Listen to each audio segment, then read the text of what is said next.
ਚੰਗੇ ਨਾਗਰਿਕ ਦਾ ਸਭ ਤੋਂ ਵੱਡਾ ਫਰਜ਼ ਇਹ ਹੈ ਕਿ ਉਹ ਆਪਣੇ ਸਰੀਰ ਨੂੰ ਤੰਦਰੁਸਤ ਰੱਖੇ, ਕਿਉਂਕਿ ਜਦ ਤੱਕ ਉਹਦਾ ਸਰੀਰ ਤੰਦਰੁਸਤ ਨਹੀਂ ਹੋਏਗਾ ਉਹ ਆਪਣੇ ਕਰਤੱਵ ਚੰਗੀ ਤਰ੍ਹਾਂ ਨਹੀਂ ਪਾਲ ਸਕੇਗਾ। ਸਾਡੀ ਸਿਹਤ ਦੀ ਖਰਾਬੀ ਦਾ ਸਭ ਤੋਂ ਵੱਡਾ ਕਾਰਨ ਇਹ ਹੁੰਦਾ ਹੈ ਕਿ ਅਸੀਂ ਉਹ ਭੋਜਨ ਨਹੀਂ ਖਾਂਦੇ ਜੋ ਸਾਡੇ ਸਰੀਰ ਦੇ ਜਾਂ ਸਿਹਤ ਦੇ ਨਿਯਮਾਂ ਦੇ ਅਨੁਕੂਲ ਹੋਵੇ। ਬਹੁਤਾ ਖਾਣਾ ਲਾਭ ਦੀ ਥਾਂ ਸਗੋਂ ਸਰੀਰ ਵਿੱਚ ਵਿਗਾੜ ਪੈਦਾ ਕਰਦਾ ਹੈ। ਕਾਲ ਪੈਣ ਨਾਲ ਇਤਨੇ ਲੋਕ ਮੌਤ ਦਾ ਸ਼ਿਕਾਰ ਨਹੀਂ ਹੁੰਦੇ ਜਿਤਨਾ ਕਿ ਬਹੁਤਾ ਖਾਣ ਨਾਲ।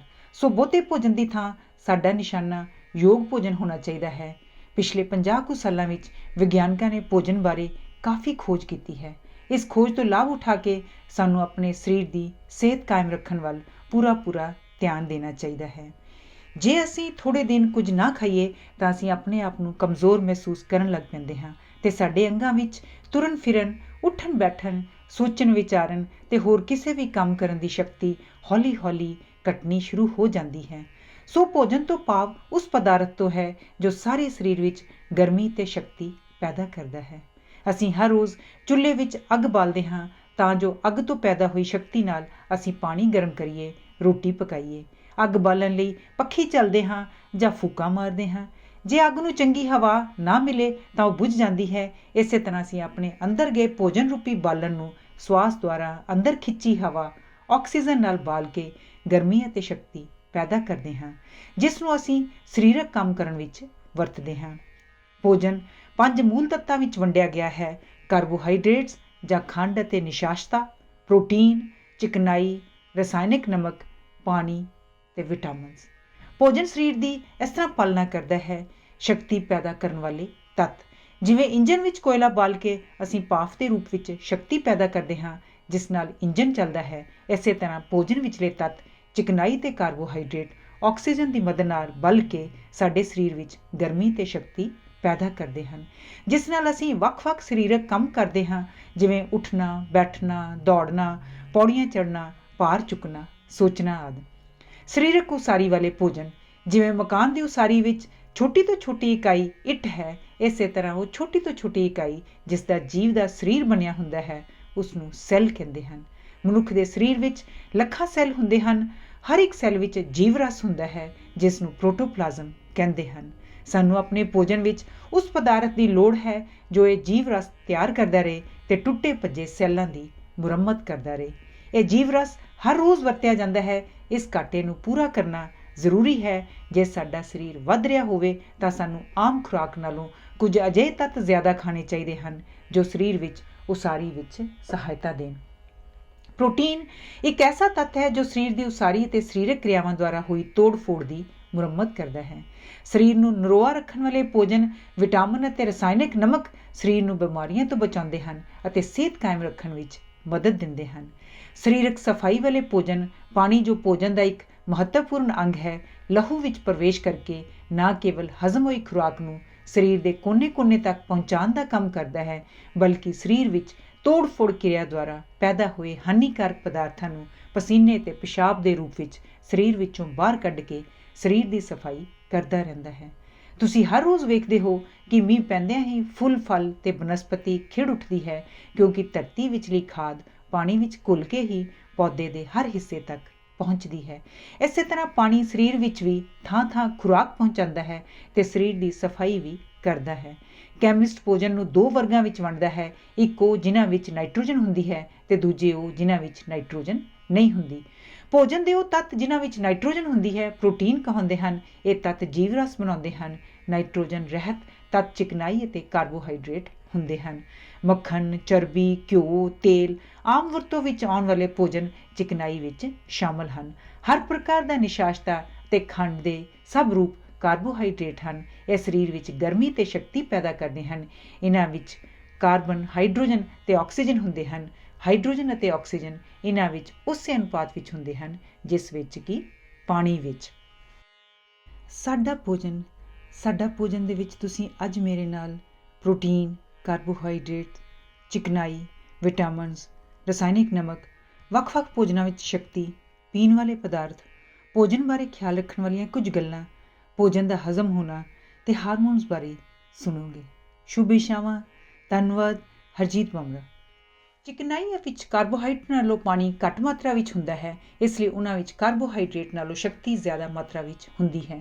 ਬਹੁਤ ਸਾਰੇ ਭੋਜਨਾਂ ਵਿੱਚ ਅਸੀਂ ਰੋਜ਼ ਖਾਂਦੇ ਹਾਂ, ਥੋੜ੍ਹੇ ਬਹੁਤ ਇਹ ਤੱਤ ਜ਼ਰੂਰ ਮੌਜੂਦ ਹੁੰਦੇ ਹਨ। ਨਾਲ ਦੇ ਨਕਸ਼ੇ ਵਿੱਚ ਹਰ ਰੋਜ਼ ਵਰਤਣ ਵਾਲੇ ਕੁਝ ਪਦਾਰਥਾਂ ਵਿਚਲੇ ਤੱਤਾਂ ਦੀ ਪ੍ਰਤੀਸ਼ਤ ਮਾਤਰਾ ਦੱਸੀ ਗਈ ਹੈ, ਜਿਸ ਤੋਂ ਤੁਸੀਂ ਆਪ ਹੀ ਅਨੁਮਾਨ ਲਾ ਸਕਦੇ ਹੋ ਕਿ ਕਿਹੜੇ ਤੱਤ ਸਰੀਰ ਦੀ ਉਸਾਰੀ ਕਰਦੇ ਹਨ ਅਤੇ ਕਿਹੜੇ ਸਰੀਰ ਵਿੱਚ ਗਰਮੀ ਅਤੇ ਸ਼ਕਤੀ ਪੈਦਾ ਕਰਦੇ ਹਨ। ਇਸ ਵਿੱਚ ਵਿਟਾਮਿਨ ਅਤੇ ਰਸਾਇਣਿਕ ਨਮਕ ਨਹੀਂ ਦਿੱਤੇ ਗਏ, ਉਹ ਹਰ ਤਾਜ਼ੇ ਅਤੇ ਕੁਦਰਤੀ ਭੋਜਨ ਵਿੱਚ ਮੌਜੂਦ ਹੁੰਦੇ ਹਨ। ਭਾਵੇਂ ਉਹ ਬਹੁਤੀ ਮਾਤਰਾ ਵਿੱਚ ਨਹੀਂ ਹੁੰਦੇ, ਪਰ ਉਹ ਭੋਜਨ ਵਿੱਚ ਇੱਕ ਬੜਾ ਮਹੱਤਵਪੂਰਨ ਸਥਾਨ ਰੱਖਦੇ ਹਨ। ਸਰੀਰ ਦਾ ਵਧਣਾ ਫੁੱਲਣਾ ਅਤੇ ਗਰਮੀ ਉਹਨਾਂ ਉੱਤੇ ਨਿਰਭਰ ਹੈ। ਕੋਈ ਵੀ ਭੋਜਨ ਇਹਨਾਂ ਤੋਂ ਬਿਨਾਂ ਮੁਕੰਮਲ ਨਹੀਂ ਕਿਹਾ ਜਾ ਸਕਦਾ ਹੈ। ਭੋਜਨ ਵਿੱਚ ਮੌਜੂਦ ਸ਼ਕਤੀ ਦੀ ਇਕਾਈ ਕੈਲਰੀ ਨਿਸ਼ਚਿਤ ਕੀਤੀ ਗਈ ਹੈ। ਹਰਾਰਤ ਜਾਂ ਗਰਮੀ ਦੀ ਇਹ ਇਕਾਈ ਵੱਖ-ਵੱਖ ਭੋਜਨਾਂ ਤੋਂ ਪ੍ਰਾਪਤ ਕੀਤੀ ਸ਼ਕਤੀ ਨੂੰ ਮਾਪਣ ਦਾ ਪੈਮਾਨਾ ਹੈ। ਕਿਸੇ ਭੋਜਨ ਦੀ ਇਹ ਸ਼ਕਤੀ ਉਸ ਵਿਚਲੇ ਕਾਰਬੋਹਾਈਡਰੇਟ, ਪ੍ਰੋਟੀਨ ਅਤੇ ਚਿਕਨਾਈ 'ਤੇ ਨਿਰਭਰ ਹੁੰਦੀ ਹੈ। ਮਿਸਾਲ ਦੇ ਤੌਰ 'ਤੇ 1 ਗ੍ਰਾਮ ਕਾਰਬੋਹਾਈਡਰੇਟ ਤੋਂ ਸਾਡਾ ਸਰੀਰ 4 ਕੈਲਰੀਜ਼, 1 ਗ੍ਰਾਮ ਚਿਕਨਾਈ ਤੋਂ 9 ਕੈਲਰੀਜ਼, 1 ਗ੍ਰਾਮ ਪ੍ਰੋਟੀਨ ਤੋਂ 4 ਕੈਲਰੀਜ਼ ਗਰਮੀ ਪ੍ਰਾਪਤ ਕਰਦਾ ਹੈ। ਇੱਕ ਸਧਾਰਨ ਭਾਰ ਵਾਲੇ ਅਤੇ ਸਧਾਰਨ ਮਿਹਨਤ ਕਰਨ ਵਾਲੇ ਨੂੰ ਆਪਣਾ ਸਰੀਰ ਤੰਦਰੁਸਤ ਰੱਖਣ ਲਈ ਹਰ ਰੋਜ਼ 3000 ਕੈਲਰੀਜ਼, ਇਸਤਰੀਆਂ ਨੂੰ 2500 ਕੈਲਰੀਆਂ ਅਤੇ ਜਵਾਨਾਂ ਨੂੰ 2500 ਕੈਲਰੀਆਂ ਅਤੇ ਬੱਚੇ ਨੂੰ 1400 ਕੈਲਰੀਜ਼ ਸ਼ਕਤੀ ਚਾਹੀਦੀ ਹੈ। ਰੋਜ਼ਾਨਾ ਵਰਤਣ ਵਾਲੇ ਭੋਜਨਾਂ ਵਿੱਚ ਗਰਮੀ ਸ਼ਕਤੀ ਦੀ ਮਾਤਰਾ ਇਸ ਪ੍ਰਕਾਰ ਹੈ। ਚਿਕਨਾਈ ਵਾਲੇ ਪਦਾਰਥ, ਬਨਸਪਤੀ ਤੇਲ ਅਤੇ ਘਿਓ 900 ਕੈਲਰੀਜ਼, ਮੱਖਣ 731, ਬਦਾਮ 655, ਨਾਰੀਅਲ 444, ਮੂੰਗਫਲੀ 549, ਅਖਰੋਟ 687, ਖੰਡ 400, ਮੁਨੱਕਾ 319, ਖਜੂਰਾ 299, ਬਾਜਰਾ 360, ਮੱਕੀ 342, ਜੌਂ 374, ਕਣਕ 348, ਚਾਵਲ 348, ਦਾਲਾਂ ਚਣੇ 350, ਮਸਰ 345, ਸੋਇਆਬੀਨ 432। ਦੁੱਧ ਅਤੇ ਦੁੱਧ ਤੋਂ ਬਣੇ ਪਦਾਰਥ, ਦੁੱਧ ਗੋਕਾ 65, ਦੁੱਧ ਮਾਝਾ 117, ਦੁੱਧ ਪਾਊਡਰ ਮਲਾਈ ਨਾਲ 496, ਬਿਨਾਂ ਮਲਾਈ 357, ਆਂਡੇ 173, ਮੱਛੀ 100 ਗ੍ਰਾਮ, ਬੱਕਰੇ ਦਾ ਮਾਸ 194, ਕਲੇਜੀ 150। ਕੈਲਰੀਆਂ ਵਿੱਚ ਭੋਜਨ ਦੀ ਮਹੱਤਤਾ, ਮੱਖਣ 1 ਕਿਲੋ ਵਿੱਚ 3615, ਪਨੀਰ 1050, ਮਾਸ ਗਊ 1270, ਮਾਸ ਬੱਕਰਾ 3030, ਮਾਸ 900, ਕਣਕ 245, ਚਾਵਲ 510, ਟਮਾਟਰ 440, ਸੇਬ 290, ਸੰਤਰੇ 170, ਖੰਡ 1860, ਬੰਦ ਗੋਭੀ 145, ਖਰਬੂਜਾ 60। ਪ੍ਰੋਟੀਨ ਸਰੀਰ ਦੀ ਉਸਾਰੀ ਕਰਨ ਵਾਲਾ ਤੱਤ ਹੈ। ਸਾਡੇ ਸਰੀਰ ਦੇ ਸੈੱਲ ਜਾਂ ਤੰਤੂ ਅਧਿਕ ਤੌਰ 'ਤੇ ਪ੍ਰੋਟੀਨ ਤੋਂ ਬਣਦੇ ਹਨ। ਪ੍ਰੋਟੀਨ ਸਾਡੇ ਪੱਠਿਆਂ ਅਤੇ ਸਰੀਰ ਦੇ ਹੋਰ ਅੰਗਾਂ ਤੋਂ ਬਣਾਉਂਦੀ ਹੈ। ਪ੍ਰੋਟੀਨ ਦੇ ਕੰਮ, ਸਰੀਰ ਦੇ ਵਧਣ ਫੁੱਲਣ ਵਿੱਚ ਵੱਡਾ ਹਿੱਸਾ ਰੱਖਦੀ ਹੈ। ਸਰੀਰ ਦੇ ਟੁੱਟੇ ਭੱਜੇ ਤੰਤੂਆਂ ਦੀ ਮੁਰੰਮਤ ਕਰਦੀ ਹੈ। ਪਾਚਕ ਰਸ ਪੈਦਾ ਕਰਦੀ ਹੈ। ਨਲੀ ਰਹਿਤ ਗਿਲਟੀਆਂ ਵਿੱਚ ਉਹ ਰਸ ਪੈਦਾ ਕਰਦੀ ਹੈ ਜਿਨ੍ਹਾਂ ਨੂੰ ਹਾਰਮੋਨ ਕਹਿੰਦੇ ਹਨ। ਸਰੀਰ ਵਿੱਚ ਬਿਮਾਰੀ ਦੇ ਜਰਮਾਂ ਵਿਰੁੱਧ ਟਾਕਰਾ ਕਰਨ ਦੀ ਸ਼ਕਤੀ ਪੈਦਾ ਕਰਦੀ ਹੈ। ਪ੍ਰੋਟੀਨ ਅਤੇ ਸਰੀਰ ਦੀ ਪਰਵਰਿਸ਼, ਪ੍ਰੋਟੀਨ ਇੱਕ ਸਾਦੇ ਅਤੇ ਸਧਾਰਨ ਪਦਾਰਥ ਦੀ ਬਣੀ ਹੁੰਦੀ ਹੈ ਜਿਸ ਨੂੰ ਅਮੀਨੋ ਤੇਜ਼ਾਬ ਕਹਿੰਦੇ ਹਨ। ਅਮੀਨੋ ਤੇਜ਼ਾਬਾਂ ਦੀਆਂ 22 ਕਿਸਮਾਂ ਹੁੰਦੀਆਂ ਹਨ। ਇਹਨਾਂ ਵਿੱਚੋਂ ਸਰੀਰ ਦੀ ਹਿਫਾਜ਼ਤ ਅਤੇ ਵਾਧੇ ਲਈ 10 ਅਤੀ ਜ਼ਰੂਰੀ ਹਨ ਅਤੇ ਖਾਣ ਵਾਲੀ ਪ੍ਰੋਟੀਨ ਵਿੱਚ ਇਹਨਾਂ ਦਾ ਹੋਣਾ ਲਾਜ਼ਮੀ ਹੈ। ਪ੍ਰੋਟੀਨ ਵਿਚਲੇ ਅਮੀਨੋ ਤੇਜ਼ਾਬਾਂ ਦੀ ਬਣਾਵਟ 'ਤੇ ਹੀ ਪ੍ਰੋਟੀਨ ਦੀ ਸਰੀਰ ਲਈ ਮਹੱਤਤਾ ਨਿਰਭਰ ਹੈ। ਪ੍ਰੋਟੀਨ ਦੀ ਪਰਵਰਿਸ਼ ਕਰਨ ਦੀ ਸ਼ਕਤੀ ਅਨੁਸਾਰ ਇਹਨੂੰ ਵੱਖ-ਵੱਖ ਕਿਸਮਾਂ ਵਿੱਚ ਵੰਡਿਆ ਗਿਆ ਹੈ। ਪੂਰਨ ਪ੍ਰੋਟੀਨ, ਉਹ ਪ੍ਰੋਟੀਨ ਜਿਸ ਵਿੱਚ ਸਭ ਜ਼ਰੂਰੀ ਅਮੀਨੋ ਤੇਜ਼ਾਬ ਉਸ ਮਾਤਰਾ ਵਿੱਚ ਹੋਣ ਜਿਨ੍ਹਾਂ ਦੇ ਖਾਣ ਨਾਲ ਸਰੀਰ ਪੂਰੀ ਤਰ੍ਹਾਂ ਵੱਧ ਫੁੱਲ ਸਕੇ, ਪੂਰਨ ਪ੍ਰੋਟੀਨ ਕਹਿਲਾਉਂਦੀ ਹੈ। ਇਸ ਪ੍ਰੋਟੀਨ ਦੀ ਮਿਸਾਲ ਹੈ ਦੁੱਧ, ਆਂਡੇ, ਮਾਸ, ਮੱਛੀ ਅਤੇ ਕਲੇਜੀ ਵਿਚਲੀ ਪ੍ਰੋਟੀਨ। ਪੂਰਨ ਪ੍ਰੋਟੀਨ ਇਹ ਉਹ ਪ੍ਰੋਟੀਨ ਹੈ ਜਿਸ ਵਿੱਚ 10 ਜ਼ਰੂਰੀ ਅਮੀਨੋ ਤੇਜ਼ਾਬਾਂ ਵਿੱਚੋਂ ਇੱਕ ਅੱਧਾ ਤੇਜ਼ਾਬ ਵੀ ਘੱਟ ਹੋਵੇ। ਇਹ ਛੋਟੀ ਉਮਰ ਦੇ ਵੱਧ ਰਹੇ ਬੱਚੇ ਦੀ ਸਰੀਰਕ ਲੋੜ ਪੂਰਾ ਨਹੀਂ ਕਰਦੀ, ਪਰ ਵੱਡੇ ਬੱਚਿਆਂ ਦੀ ਲੋੜ ਪੂਰੀ ਕਰ ਦਿੰਦੀ ਹੈ। ਇਸ ਦੀ ਮਿਸਾਲ ਹਨ ਅਨਾਜ, ਦਾਲਾਂ, ਸੁੱਕੇ ਮੇਵੇ ਅਤੇ ਤੇਲ ਦੇ ਬੀਜਾਂ ਦੀ ਪ੍ਰੋਟੀਨ। ਕਮਜ਼ੋਰ ਪ੍ਰੋਟੀਨ ਇਹ ਉਹ ਪ੍ਰੋਟੀਨ ਹੈ ਜਿਸ ਵਿੱਚ ਨਾ ਕੇਵਲ 1-2 ਅਮੀਨੋ ਤੇਜ਼ਾਬ ਹੀ ਘੱਟ ਹੋਣ, ਬਲਕਿ ਜਵਾਨ ਜੀਵ ਦੇ ਸਰੀਰਕ ਵਾਧੇ ਲਈ ਵੀ ਕਾਫੀ ਨਾ ਹੋਣ, ਜਿਵੇਂ ਕਿ ਸੁਰੇਸ਼। ਇੱਕ ਕਿਸਮ ਦੀ ਪ੍ਰੋਟੀਨ ਦੇ ਘਾਟੇ ਦੂਜੇ ਕਿਸਮ ਦੀ ਪ੍ਰੋਟੀਨ ਪੂਰੀਆਂ ਕਰ ਦਿੰਦੀ ਹੈ। ਇੱਕ ਤੋਂ ਵੱਧ ਕਿਸਮ ਦੀ ਪ੍ਰੋਟੀਨ ਭੋਜਨ ਦੇ ਰੂਪ ਵਿੱਚ ਵਰਤਣ ਨਾਲ ਇਹ ਘਾਟੇ ਦੂਰ ਹੋ ਸਕਦੇ ਹਨ। ਮਿਸਾਲ ਦੇ ਤੌਰ 'ਤੇ ਦਾਲਾਂ, ਸੁੱਕੇ ਮੇਵੇ ਜਾਂ ਤੇਲ ਵਾਲੇ ਪਦਾਰਥਾਂ ਦੀ ਪ੍ਰੋਟੀਨ ਦਾਲਾਂ ਦੀ ਪ੍ਰੋਟੀਨ ਦੇ ਘਾਟੇ ਨੂੰ ਪੂਰਾ ਕਰ ਦਿੰਦੀ ਹੈ। ਭੋਜਨ ਵਿੱਚ ਪ੍ਰੋਟੀਨ ਲੋੜੀਂਦੀ ਮਾਤਰਾ ਵਿੱਚ ਨਾ ਹੋਣ ਦੇ ਬੁਰੇ ਅਸਰ, ਭੋਜਨ ਵਿੱਚ ਪ੍ਰੋਟੀਨ ਦੀ ਕਮੀ ਦਾ ਅਸਰ ਕਈ ਰੂਪਾਂ ਵਿੱਚ ਪ੍ਰਗਟ ਹੁੰਦਾ ਹੈ। ਬੱਚਿਆਂ ਵਿੱਚ ਜੇ ਬੱਚੇ ਦੇ ਭੋਜਨ ਵਿੱਚ ਪ੍ਰੋਟੀਨ ਨਾ ਹੋਵੇ ਤਾਂ ਉਹਦਾ ਭਾਰ ਘਟ ਜਾਂਦਾ ਹੈ, ਸਰੀਰ ਦਾ ਵਾਧਾ ਰੁਕ ਜਾਂਦਾ ਹੈ ਅਤੇ ਉਸ ਵਿੱਚ ਸਰੀਰ ਦੀਆਂ ਬਿਮਾਰੀਆਂ ਦਾ ਟਾਕਰਾ ਕਰਨ ਦੀ ਸ਼ਕਤੀ ਨਹੀਂ ਰਹਿੰਦੀ। ਜੇ ਬਹੁਤ ਦੇਰ ਤੱਕ ਪ੍ਰੋਟੀਨ ਦੀ ਕਮੀ ਜਾਰੀ ਰਹੇ ਤਾਂ ਸਰੀਰ ਦਾ ਵਧਣਾ ਫੁੱਲਣਾ ਬਿਲਕੁਲ ਰੁਕ ਜਾਂਦਾ ਹੈ, ਖਲੜੀ ਤੇ ਖਾਰਿਸ਼ ਹੁੰਦੀ ਰਹਿੰਦੀ ਹੈ, ਖਲੜੀ ਦੀ ਲਿਸ਼ਕ ਮਾਰੀ ਜਾਂਦੀ ਹੈ ਅਤੇ ਖੁਸ਼ਕ ਲੱਗਣ ਲੱਗ ਪੈਂਦੀ ਹੈ, ਕਿਤੋਂ ਕਿਤੋਂ ਫੁੱਟਣ ਵੀ ਲੱਗ ਜਾਂਦੀ ਹੈ, ਦਸਤ ਲੱਗ ਜਾਂਦੇ ਹਨ, ਰੰਗ ਪੀਲਾ ਪੈ ਜਾਂਦਾ ਹੈ, ਜਿਗਰ ਵਿੱਚ ਸੋਜ ਪੈ ਜਾਂਦੀ ਹੈ, ਸਰੀਰ ਵਿੱਚ ਰੋਗ ਦਾ ਟਾਕਰਾ ਕਰਨ ਦੀ ਸ਼ਕਤੀ ਬਹੁਤ ਘਟ ਜਾਂਦੀ ਹੈ। ਜਵਾਨ ਮਨੁੱਖ ਵਿੱਚ ਭਾਰ ਘਟ ਜਾਂਦਾ ਹੈ, ਰੰਗ ਪੀਲਾ ਪੈ ਜਾਂਦਾ ਹੈ, ਰੰਗ ਰਹਿਤਤਾ ਘਟ ਜਾਂਦੀ ਹੈ, ਅੰਗਾਂ ਵਿੱਚ ਸੋਜ ਪੈ ਜਾਂਦੀ ਹੈ। ਪ੍ਰੋਟੀਨ ਪ੍ਰਾਪਤੀ ਦੇ ਸਾਧਨ। ਸਰੀਰ ਵਿੱਚ ਪ੍ਰੋਟੀਨ ਦੀ ਲੋੜ ਅਨਾਜ, ਦਾਲਾਂ, ਸੁੱਕੇ ਮੇਵੇ, ਤੇਲ ਵਾਲੇ ਬੀਜਾਂ, ਦੁੱਧ ਅਤੇ ਮਾਸ ਨਾਲ ਪੂਰੀ ਹੋ ਜਾਂਦੀ ਹੈ। ਜਾਨਵਰਾਂ ਤੋਂ ਪ੍ਰਾਪਤ ਕੀਤੀ ਪ੍ਰੋਟੀਨ ਜਿਵੇਂ ਕਿ ਮਾਸ, ਆਂਡੇ, ਦੁੱਧ ਆਦਿ ਬਨਸਪਤੀ ਪ੍ਰੋਟੀਨ ਨਾਲੋਂ ਸਰੀਰ ਲਈ ਜ਼ਿਆਦਾ ਗੁਣਕਾਰੀ ਹੁੰਦੀ ਹੈ। ਇਸ ਲਈ ਬੱਚਿਆਂ ਅਤੇ ਗਰਭਵਤੀ ਇਸਤਰੀ ਦੀ ਖੁਰਾਕ ਵਿੱਚ ਦੁੱਧ, ਆਂਡਿਆਂ ਅਤੇ ਮਾਸ ਦੀ ਮਾਤਰਾ ਕਾਫੀ ਹੋਣੀ ਚਾਹੀਦੀ ਹੈ। ਹੇਠਾਂ 100 ਗ੍ਰਾਮ ਤੋਲ ਦੇ ਵੱਖ-ਵੱਖ ਪਦਾਰਥਾਂ ਵਿੱਚ ਪ੍ਰੋਟੀਨ ਦੀ ਮਾਤਰਾ ਦੱਸੀ ਗਈ ਹੈ।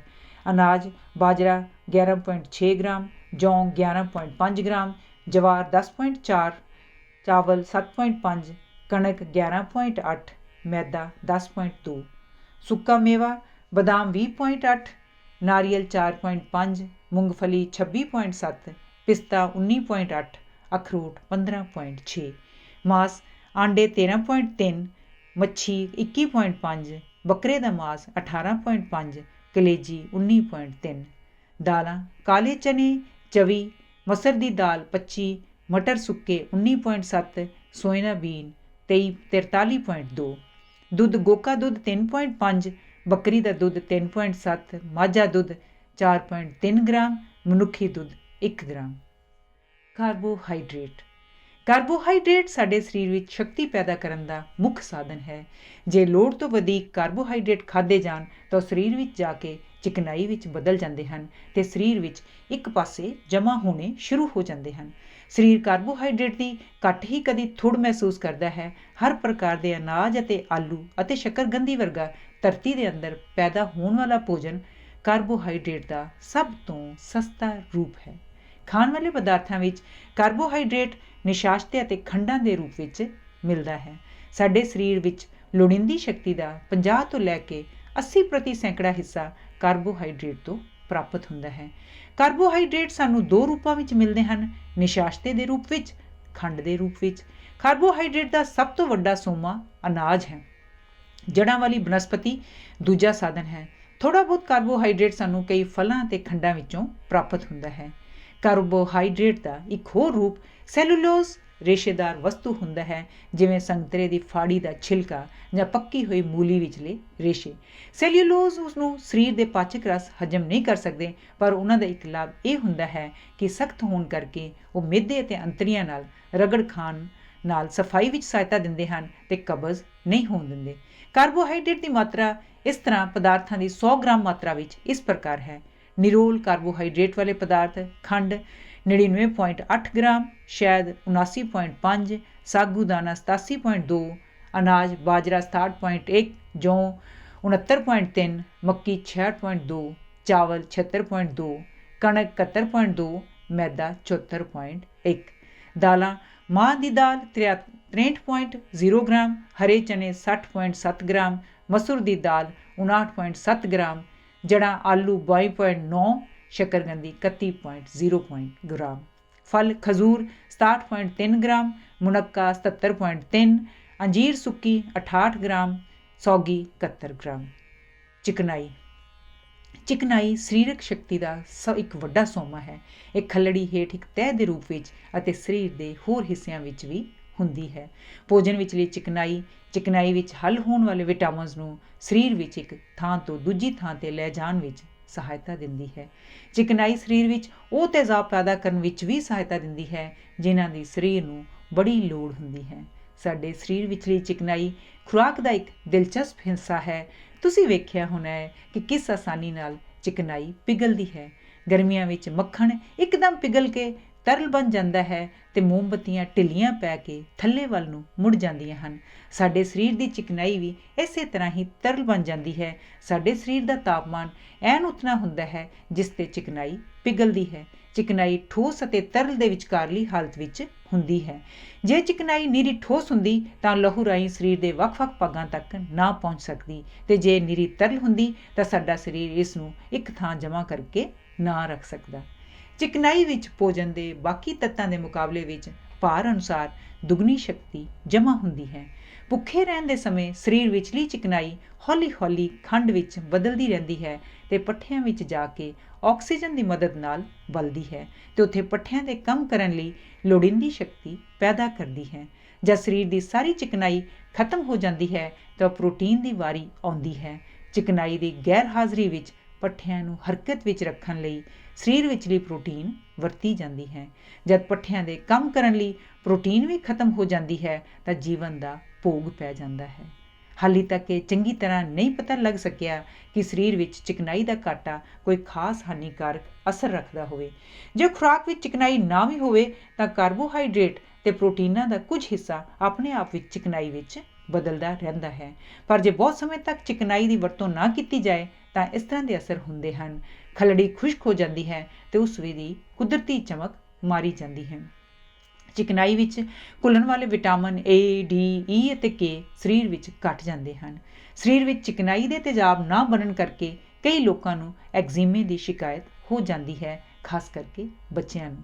ਭੋਜਨ ਵਿੱਚ ਜੇ ਲੋੜ ਤੋਂ ਵੱਧ ਚਿਕਨਾਈ ਵਰਤੀ ਜਾਏ ਤਾਂ ਸਰੀਰ ਮੋਟਾ ਹੋ ਜਾਂਦਾ ਹੈ, ਹਾਜ਼ਮਾ ਖਰਾਬ ਹੋ ਜਾਂਦਾ ਹੈ। ਚਿਕਨਾਈ ਵਿੱਚ ਇੱਕ ਖਾਸ ਜੂਸ ਹੁੰਦਾ ਹੈ ਜਿਸ ਨੂੰ ਕੋਲੈਸਟਰੋਲ ਕਹਿੰਦੇ ਹਨ। ਬਹੁਤੀ ਚਿਕਨਾਈ ਖਾਣ ਨਾਲ ਇਹ ਜੂਸ ਲਹੂ ਰਾਹੀਂ ਲਹੂ ਨਾਲੀਆਂ ਦੀਆਂ ਕੰਧਾਂ ਦੇ ਨਾਲ ਜਮ੍ਹਾਂ ਹੁੰਦਾ ਰਹਿੰਦਾ ਹੈ ਤੇ ਦਿਲ ਦੀ ਬਿਮਾਰੀ ਦਾ ਖਤਰਾ ਹੋ ਜਾਂਦਾ ਹੈ। ਵੱਖ-ਵੱਖ ਭੋਜਨਾਂ ਵਿੱਚ ਚਿਕਨਾਈ ਦੀ ਮਾਤਰਾ ਉਹਨਾਂ ਦੇ 100 ਗ੍ਰਾਮ ਭਾਰ ਅਨੁਸਾਰ ਕੈਲਰੀਆਂ ਵਿੱਚ ਘਿਓ 100, ਮੱਖਣ 81, ਬਨਸਪਤੀ 81, ਮੂੰਗਫਲੀ ਦਾ ਤੇਲ 100, ਗਿਰੀ ਦਾ ਤੇਲ 100, ਬਨਸਪਤੀ ਦਾ ਘਿਓ 100, ਬਦਾਮ ਗਿਰੀ 58.9, ਤਾਜ਼ੀ ਗਿਰੀ 41.6, ਸੁੱਕੀ ਗਿਰੀ 65, ਮੂੰਗਫਲੀ 40.1, ਅਖਰੋਟ 64.5, ਦੁੱਧ ਦੇ ਪਦਾਰਥ ਗਾਂ ਦਾ ਦੁੱਧ 3.6, ਮੱਝ ਦਾ ਦੁੱਧ 8.8, ਮਾਸ ਕੁਕੜੀ ਦਾ ਅੰਡਾ 13.3, ਬੱਕਰੇ ਦਾ ਮਾਸ 13.8, ਕਲੇਜੀ 7.5, ਮੱਛੀ 1.5 ਤੋਂ 10.5। ਵਿਟਾਮਿਨ ਦਾ ਅਰਥ ਹੈ ਜੀਵਨ ਦੇਣ ਵਾਲਾ ਪਦਾਰਥ। ਅੱਜ ਤੋਂ ਕੋਈ 40 ਸਾਲ ਪਹਿਲਾਂ ਲੋਕਾਂ ਦਾ ਖਿਆਲ ਸੀ ਕਿ ਜਿੰਨਾ ਚਿਰ ਤੱਕ ਯੋਗ ਮਾਤਰਾ ਵਿੱਚ ਸਰੀਰ ਨੂੰ ਪ੍ਰੋਟੀਨ ਤੇ ਕਾਰਬੋਹਾਈਡਰੇਟ ਮਿਲਦੇ ਰਹਿਣ ਸਾਨੂੰ ਸਰੀਰ ਦੀ ਤੰਦਰੁਸਤੀ ਵੱਲੋਂ ਚਿੰਤਾ ਨਹੀਂ ਕਰਨੀ ਚਾਹੀਦੀ। ਪਰ ਹੁਣੇ ਜੇ ਪਤਾ ਲੱਗਾ ਹੈ ਕਿ ਕਈ ਵਸਤੂਆਂ ਵਿੱਚ ਥੋੜ੍ਹੀ ਜਿਹੀ ਮਾਤਰਾ ਵਿੱਚ ਇੱਕ ਖਾਸ ਤੱਤ ਮਿਲਦਾ ਹੈ ਜਿਹੜਾ ਸਾਡੇ ਸਰੀਰ ਦੇ ਵਧਣ ਫੁੱਲਣ ਵਿੱਚ ਇੱਕ ਵੱਡਾ ਹਿੱਸਾ ਰੱਖਦਾ ਹੈ। ਇਸ ਤੱਤ ਦੀ ਮਾਤਰਾ ਇਤਨੀ ਥੋੜ੍ਹੀ ਹੁੰਦੀ ਹੈ ਕਿ ਅਸੀਂ ਨਿਰੋਲ ਉਸ ਨੂੰ ਖਾ ਕੇ ਗੁਜ਼ਾਰਾ ਨਹੀਂ ਕਰ ਸਕਦੇ, ਪਰ ਉਸ ਦਾ ਭੋਜਨ ਵਿੱਚ ਹੋਣਾ ਸਾਡੀ ਸਿਹਤ ਲਈ ਅਤਿ ਜ਼ਰੂਰੀ ਹੈ। ਪਹਿਲਾਂ ਵਿਟਾਮਿਨਸ ਦੀ ਰਸਾਇਣਿਕ ਬਣਤਰ ਬਾਰੇ ਕੁਝ ਪਤਾ ਨਹੀਂ ਸੀ, ਇਸ ਲਈ ਉਹਨਾਂ ਦਾ ਨਾਂ ਅੰਗਰੇਜ਼ੀ ਅੱਖਰਾਂ ABCDEG ਰੱਖ ਦਿੱਤਾ ਗਿਆ।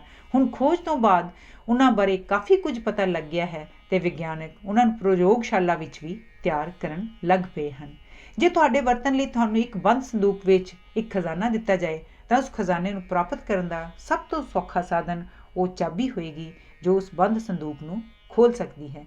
ਵਿਟਾਮਿਨ ਵੀ ਉਸ ਚਾਬੀ ਦੀ ਨਿਆਈ ਹਨ ਜਿਨ੍ਹਾਂ ਦੁਆਰਾ ਅਸੀਂ ਕਿਸੇ ਭੋਜਨ ਵਿੱਚ ਬੰਦ ਪਈ ਸ਼ਕਤੀ ਨੂੰ ਪ੍ਰਾਪਤ ਕਰ ਸਕਦੇ ਹਾਂ। ਸ਼ੁਰੂ ਵਿੱਚ ਮਹੀਨਿਆਂ ਬੱਧੀ ਡੱਬਿਆਂ ਵਿੱਚ ਬੰਦ ਖੁਰਾਕ ਖਾਣ ਨਾਲ ਜਹਾਜ਼ੀਆਂ ਨੂੰ ਇੱਕ ਖਤਰਨਾਕ ਬਿਮਾਰੀ ਹੋ ਗਈ ਜਿਸ ਨੂੰ ਸਕਰਵੀ ਕਹਿੰਦੇ ਸਨ। ਇਸ ਨਾਲ ਉਹਨਾਂ ਦੇ ਬੂਟ ਫੁੱਲ ਜਾਂਦੇ ਸਨ ਤੇ ਚਮੜੀ ਤੇ ਨੀਲੇ ਚਟਾਕ ਪੈ ਜਾਂਦੇ ਸਨ। ਨਿੰਬੂ ਇਸਤੇਮਾਲ ਕਰਨ ਨਾਲ ਭਾਵੇਂ ਉਹਨਾਂ ਨੂੰ ਇਹ ਨਹੀਂ ਸੀ ਪਤਾ ਲੱਗਾ ਕਿ ਕਿਉਂ ਉਹ ਸਭ ਰਾਜੀ ਹੋ ਗਏ, ਬਾਅਦ ਵਿੱਚ ਵਿਗਿਆਨਕਾਂ ਨੇ ਖੋਜ ਦੁਆਰਾ ਪਤਾ ਲਾਇਆ ਕਿ ਸੰਤਰਿਆਂ, ਨਿੰਬੂਆਂ, ਟਮਾਟਰਾਂ ਵਿੱਚ ਥੋੜ੍ਹੀ ਜਿਹੀ ਮਾਤਰਾ ਵਿੱਚ ਵਿਟਾਮਿਨ ਸੀ ਹੁੰਦੀ ਹੈ ਜਿਹੜੀ ਸਕਰਵੀ ਦੇ ਰੋਗ ਨੂੰ ਠੀਕ ਕਰਦੀ ਹੈ। ਜਾਪਾਨ ਅਤੇ ਚੀਨ ਵਿੱਚ ਵੀ ਇੱਕ ਡਰਾਉਣੀ ਬਿਮਾਰੀ ਫੈਲ ਗਈ ਜਿਸ ਨੂੰ ਬੇਰੀ ਕਹਿੰਦੇ ਹਨ। ਇਸ ਨਾਲ ਸਰੀਰ ਨੂੰ ਦਿਮਾਗ ਨਾਲ ਮਿਲਾਉਣ ਵਾਲੀਆਂ ਨਸਾਂ ਕਮਜ਼ੋਰ ਹੋ ਜਾਂਦੀਆਂ ਹਨ। ਬਾਅਦ ਵਿੱਚ ਪਤਾ ਲੱਗਾ ਕਿ ਇਹ ਬਿਮਾਰੀ ਮਸ਼ੀਨ ਦੁਆਰਾ ਪਾਲਿਸ਼ ਕੀਤੇ ਗਏ ਚਾਵਲਾਂ ਨੂੰ ਖਾਣ ਨਾਲ ਸ਼ੁਰੂ ਹੋਈ ਸੀ। ਚਾਵਲਾਂ ਦੇ ਬਾਹਰਲੇ ਤਲ ਵਿੱਚ ਵਿਟਾਮਿਨ B ਹੁੰਦਾ ਹੈ ਜੋ ਉਸ ਨੂੰ ਮਸ਼ੀਨ ਦੁਆਰਾ ਪਾਲਿਸ਼ ਕਰਨ ਨਾਲ ਨਸ਼ਟ ਹੋ ਜਾਂਦੀ ਹੈ। ਇਸੇ ਤਰ੍ਹਾਂ ਆਟੇ ਵਿਚਲੇ ਛਿੱਕੜ ਵਿੱਚ ਵਿਟਾਮਿਨ B ਹੁੰਦੀ ਹੈ। ਆਟੇ ਨੂੰ ਛਾਣਨ ਨਾਲ ਅਸੀਂ ਉਸ ਵਿੱਚੋਂ ਕੀਮਤੀ ਵਿਟਾਮਿਨ B ਕੱਢ ਕੇ ਸੁੱਟ ਦਿੰਦੇ ਹਾਂ। ਸੋ ਅਸੀਂ ਜਿੰਨੀ ਮਰਜ਼ੀ ਤਾਕਤਵਰ ਖੁਰਾਕ ਕਿਉਂ ਨਾ ਖਾਈਏ, ਜੇ ਉਸ ਵਿੱਚ ਵਿਟਾਮਿਨ ਨਾ ਹੋਣ ਤਾਂ ਅਸੀਂ ਜ਼ਿਆਦਾ ਚਿਰ ਤੱਕ ਆਪਣੀ ਸਿਹਤ ਕਾਇਮ ਨਹੀਂ ਰੱਖ ਸਕਦੇ।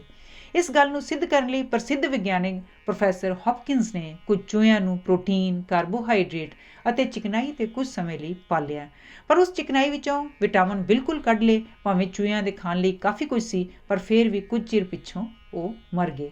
ਫਿਰ ਉਹਨੇ ਹੋਰ ਚੂਹਿਆਂ ਨੂੰ ਉਹੀ ਖੁਰਾਕ ਦਿੱਤੀ, ਪਰ ਨਾਲ ਹੀ ਥੋੜ੍ਹਾ ਜਿਹਾ ਤਾਜ਼ਾ ਦੁੱਧ ਵੀ ਦਿੰਦਾ ਰਿਹਾ। ਸਭ ਚੂਹੇ 9/9 ਰਹੇ। ਭਾਵੇਂ ਦੁੱਧ ਇਤਨੀ ਥੋੜ੍ਹੀ ਜਿਹੀ ਮਾਤਰਾ ਵਿੱਚ ਸੀ ਕਿ ਉਹ ਖੁਰਾਕ ਦਾ ਕੰਮ ਨਹੀਂ ਸੀ ਦੇ ਸਕਦਾ, ਪਰ ਉਸ ਵਿੱਚ ਨਾ ਮਾਤਰ ਵਿਟਾਮਿਨਸ ਜ਼ਰੂਰ ਸਨ, ਜਿਨ੍ਹਾਂ ਕਰਕੇ ਹੀ ਚੂਹੇ ਜਿਉਂਦੇ ਰਹੇ।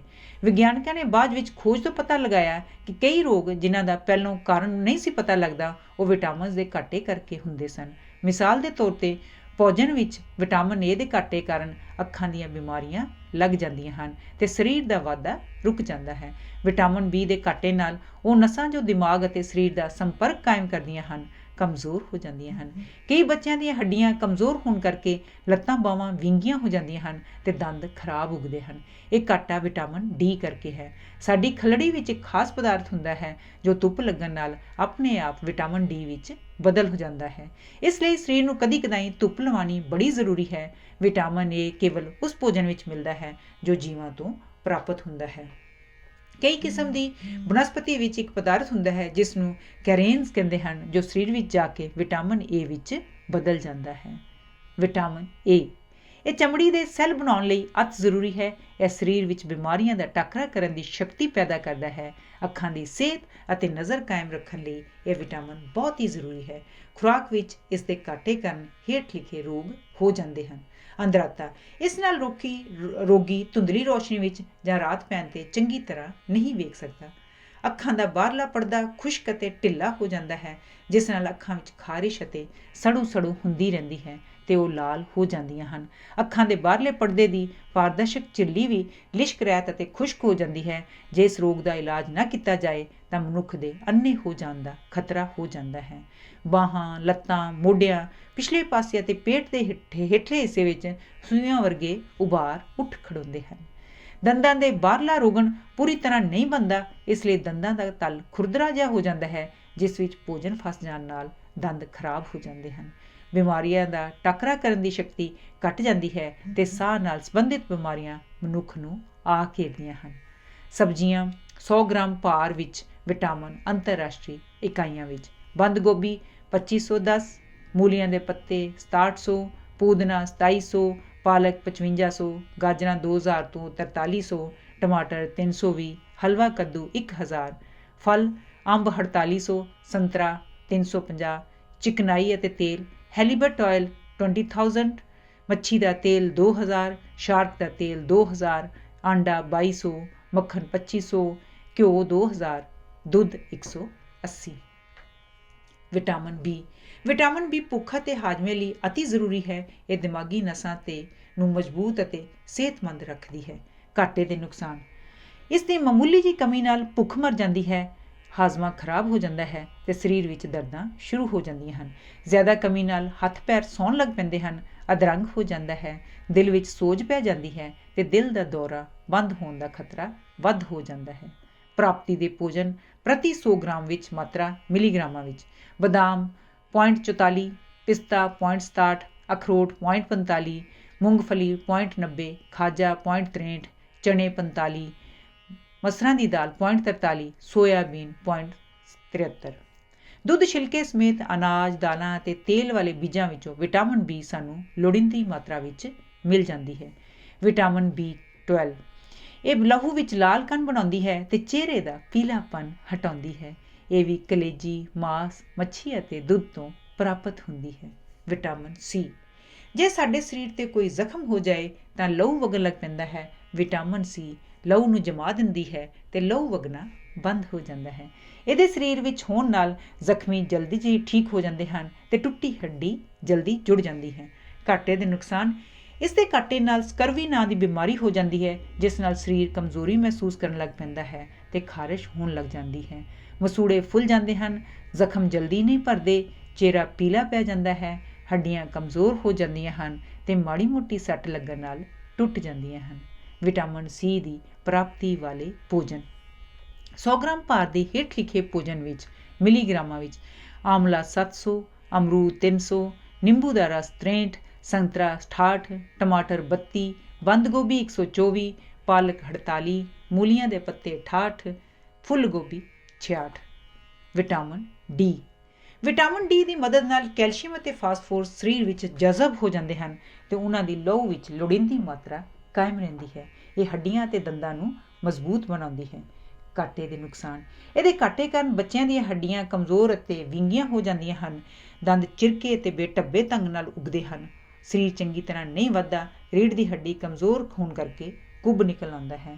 ਵਿਟਾਮਿਨ ਡੀ ਪ੍ਰਾਪਤੀ ਵਾਲੇ ਭੋਜਨ। ਇਹ ਜੀਵਾਂ ਤੋਂ ਪ੍ਰਾਪਤ ਕੀਤੇ ਭੋਜਨ ਵਿੱਚ ਹੁੰਦੀ ਹੈ। ਅੰਤਰਰਾਸ਼ਟਰੀ ਇਕਾਈ ਪ੍ਰਤੀ ਗ੍ਰਾਮ ਵਿੱਚ।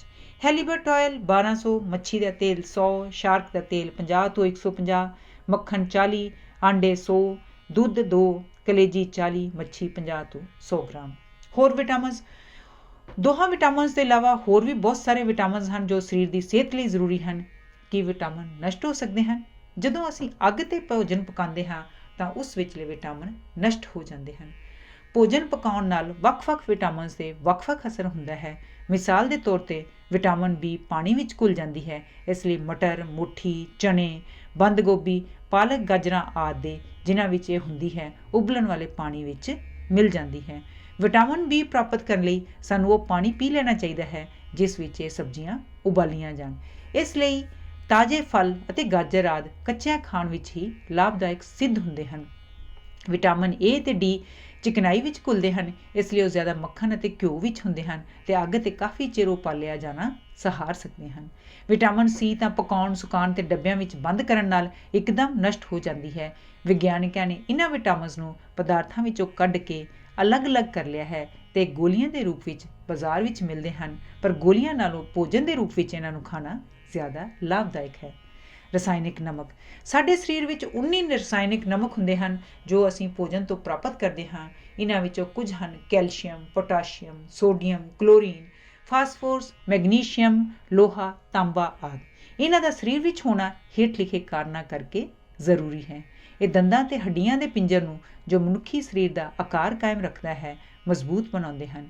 ਕੈਲਸ਼ੀਅਮ, ਫਾਸਫੋਰਸ ਅਤੇ ਥੋੜ੍ਹਾ ਬਹੁਤ ਮੈਗਨੀਸ਼ੀਅਮ ਵੀ ਇਹ ਕੰਮ ਕਰਦਾ ਹੈ। ਇਹ ਸਰੀਰ ਦੇ ਸੈੱਲਾਂ ਦਾ ਜਿਨ੍ਹਾਂ ਦੇ ਪੱਠੇ, ਲਹੂ ਅਤੇ ਜਿਗਰ ਆਦਿ ਬਣਦੇ ਹਨ ਇੱਕ ਜ਼ਰੂਰੀ ਹਿੱਸਾ ਹਨ।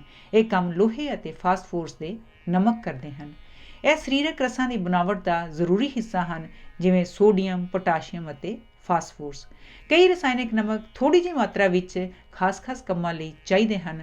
ਲੋਹੇ ਅਤੇ ਤਾਂਬੇ ਦੇ ਨਮਕ ਲਹੂ ਵਿਚਲੇ ਲਾਲ ਪਦਾਰਥ ਨੂੰ ਬਣਾਉਣ ਲਈ, ਆਇਓਡੀਨ ਗਲ ਦੀ ਗਿਲਟੀ ਵਿਚਲੇ ਰਸ ਨੂੰ ਬਣਾਉਣ ਲਈ। ਭਾਰਤ ਦੇ ਆਮ ਲੋਕਾਂ ਦੀ ਖੁਰਾਕ ਵਿੱਚ ਕੈਲਸ਼ੀਅਮ ਅਤੇ ਲੋਹੇ ਦੇ ਨਿਮਕਾਂ ਦਾ ਸਦਾ ਘਾਟਾ ਰਹਿੰਦਾ ਹੈ। ਪਹਾੜੀ ਇਲਾਕਿਆਂ ਦੇ ਰਹਿਣ ਵਾਲੇ ਲੋਕਾਂ ਵਿੱਚ ਆਇਓਡੀਨ ਘੱਟ ਜਾਣ ਨਾਲ ਉਹਨਾਂ ਨੂੰ ਗਿੱਲੜ ਦਾ ਰੋਗ ਹੋ ਜਾਂਦਾ ਹੈ। ਭਾਰਤ ਇੱਕ ਗਰਮ ਦੇਸ਼ ਹੈ। ਇੱਥੇ ਪਸੀਨੇ ਦੇ ਰੂਪ ਵਿੱਚ ਬਹੁਤ ਸਾਰਾ ਸੋਡੀਅਮ ਦਾ ਨਮਕ ਖਾਰਜ ਹੁੰਦਾ ਰਹਿੰਦਾ ਹੈ। ਇਹ ਘਾਟਾ ਪੂਰਾ ਕਰਨ ਲਈ ਗਰਮੀਆਂ ਵਿੱਚ ਇਸ ਦੀ ਲੂਣ ਦੀ ਵਰਤੋਂ ਬਹੁਤ ਜ਼ਰੂਰੀ ਹੈ। ਕੈਲਸ਼ੀਅਮ ਅਤੇ ਫਾਸਫੋਰਸ। ਹੱਡੀਆਂ ਅਤੇ ਦੰਦਾਂ ਦੀ ਬਣਾਵਟ ਵਿੱਚ ਇਹਨਾਂ ਦਾ ਜ਼ਰੂਰੀ ਹਿੱਸਾ ਹੈ। ਇਹ ਸਰੀਰ ਵਿੱਚ ਪੈਦਾ ਹੋਣ ਵਾਲੇ ਸਭ ਰਸਾਂ ਵਿੱਚ ਮੌਜੂਦ ਹੁੰਦੇ ਹਨ।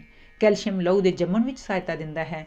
ਫਾਸਫੋਰਸ ਖੁਰਾਕ ਵਿਚਲੇ ਕਾਰਬੋਹਾਈਡਰੇਟ ਅਤੇ ਚਿਕਨਾਈ ਵਿੱਚੋਂ ਸ਼ਕਤੀ ਪ੍ਰਾਪਤ ਕਰਨ ਵਿੱਚ ਸਹਾਇਤਾ ਦਿੰਦਾ ਹੈ। ਕੈਲਸ਼ੀਅਮ ਦੇ ਘਾਟੇ ਦੇ ਨੁਕਸਾਨ। ਹੱਡੀਆਂ ਨਰਮ ਹੋ ਕੇ ਮੁੜ ਜਾਂਦੀਆਂ ਹਨ, ਦੰਦ ਕਮਜ਼ੋਰ ਪੈ ਜਾਂਦੇ ਹਨ, ਜ਼ਖਮਾਂ ਵਿੱਚੋਂ ਲਹੂ ਵਗਣਾ ਜਲਦੀ ਬੰਦ ਨਹੀਂ ਹੁੰਦਾ। ਇਹ ਦੁੱਧ, ਦਹੀਂ, ਪਨੀਰ, ਚਨੇ, ਬਦਾਮਾਂ, ਗਾਜਰਾਂ, ਪੱਤਿਆਂ ਵਾਲੀਆਂ ਸਬਜ਼ੀਆਂ, ਪੂਦਨੇ ਆਦਿ ਵਿੱਚ ਹੁੰਦਾ ਹੈ। ਫਾਸਫੋਰਸ ਇਹ ਵੀ ਦੁੱਧ, ਦਹੀਂ, ਪਨੀਰ, ਆਂਡੇ, ਅਨਾਜ, ਚਨਿਆਂ, ਸੋਇਆਬੀਨ, ਮਸਰ ਦੀ ਦਾਲ, ਬਦਾਮ, ਖਾਜਾ, ਨਾਰੀਅਲ, ਮੂੰਗਫਲੀ ਆਦਿ ਵਿੱਚ ਹੁੰਦਾ ਹੈ। ਲੋਹਾ ਲਹੂ ਕਣਾਂ ਦੇ ਲਾਲ ਪਦਾਰਥਾਂ ਨੂੰ ਬਣਾਉਂਦਾ ਹੈ ਜਿਸ ਨੂੰ ਹੀਮੋਗਲੋਬਿਨ ਕਹਿੰਦੇ ਹਨ। ਹੀਮੋਗਲੋਬਿਨ ਆਕਸੀਜਨ ਨੂੰ ਸਰੀਰ ਦੇ ਹਰ ਹਿੱਸੇ ਵਿੱਚ ਪਹੁੰਚਾਉਂਦਾ ਹੈ। ਇਸ ਦੇ ਘਾਟੇ ਦੇ ਨੁਕਸਾਨ। ਹੀਮੋਗਲੋਬਿਨ ਨਾ ਬਣਨ ਕਰਕੇ ਰੰਗ ਪੀਲਾ ਪੈ ਜਾਂਦਾ ਹੈ ਅਤੇ ਮਨੁੱਖ ਕਮਜ਼ੋਰ ਹੋ ਕੇ ਬਿਮਾਰੀਆਂ ਦਾ ਸ਼ਿਕਾਰ ਬਣ ਜਾਂਦਾ ਹੈ। ਲੋਹਾ ਬਾਜਰੇ, ਜਵਾਰ, ਚਾਵਲਾਂ, ਕਣਕ, ਪਾਨ ਦੇ ਪੱਤਿਆਂ, ਕਾਲੇ ਛੋਲਿਆਂ, ਸੋਇਆਬੀਨ, ਮੂੰਗਫਲੀ, ਪਾਲਕ, ਪੂਦਨੇ, ਆਂਡੇ ਅਤੇ ਮਾਸ ਵਿੱਚ ਹੁੰਦਾ ਹੈ। ਆਇਓਡੀਨ ਗਲੇ ਵਿੱਚ ਗਿਲਟੀ ਵਿਚਲੇ ਰਸ ਦਾ ਇੱਕ ਜ਼ਰੂਰੀ ਹਿੱਸਾ ਹੈ। ਇਹ ਰਸ ਸਰੀਰ ਦੇ ਵਧਣ ਫੁੱਲਣ ਵਿੱਚ ਬੜਾ ਵੱਡਾ ਹਿੱਸਾ ਪਾਉਂਦਾ ਹੈ। ਘਾਟੇ ਦੇ ਨੁਕਸਾਨ। ਇਹਦੇ ਘਾਟੇ ਕਾਰਨ ਗਲੇ ਦੀ ਗਿਲਟੀ ਸੁੱਜ ਜਾਂਦੀ ਹੈ ਅਤੇ ਗਿੱਲੜ ਦੀ ਬਿਮਾਰੀ ਹੋ ਜਾਂਦੀ ਹੈ।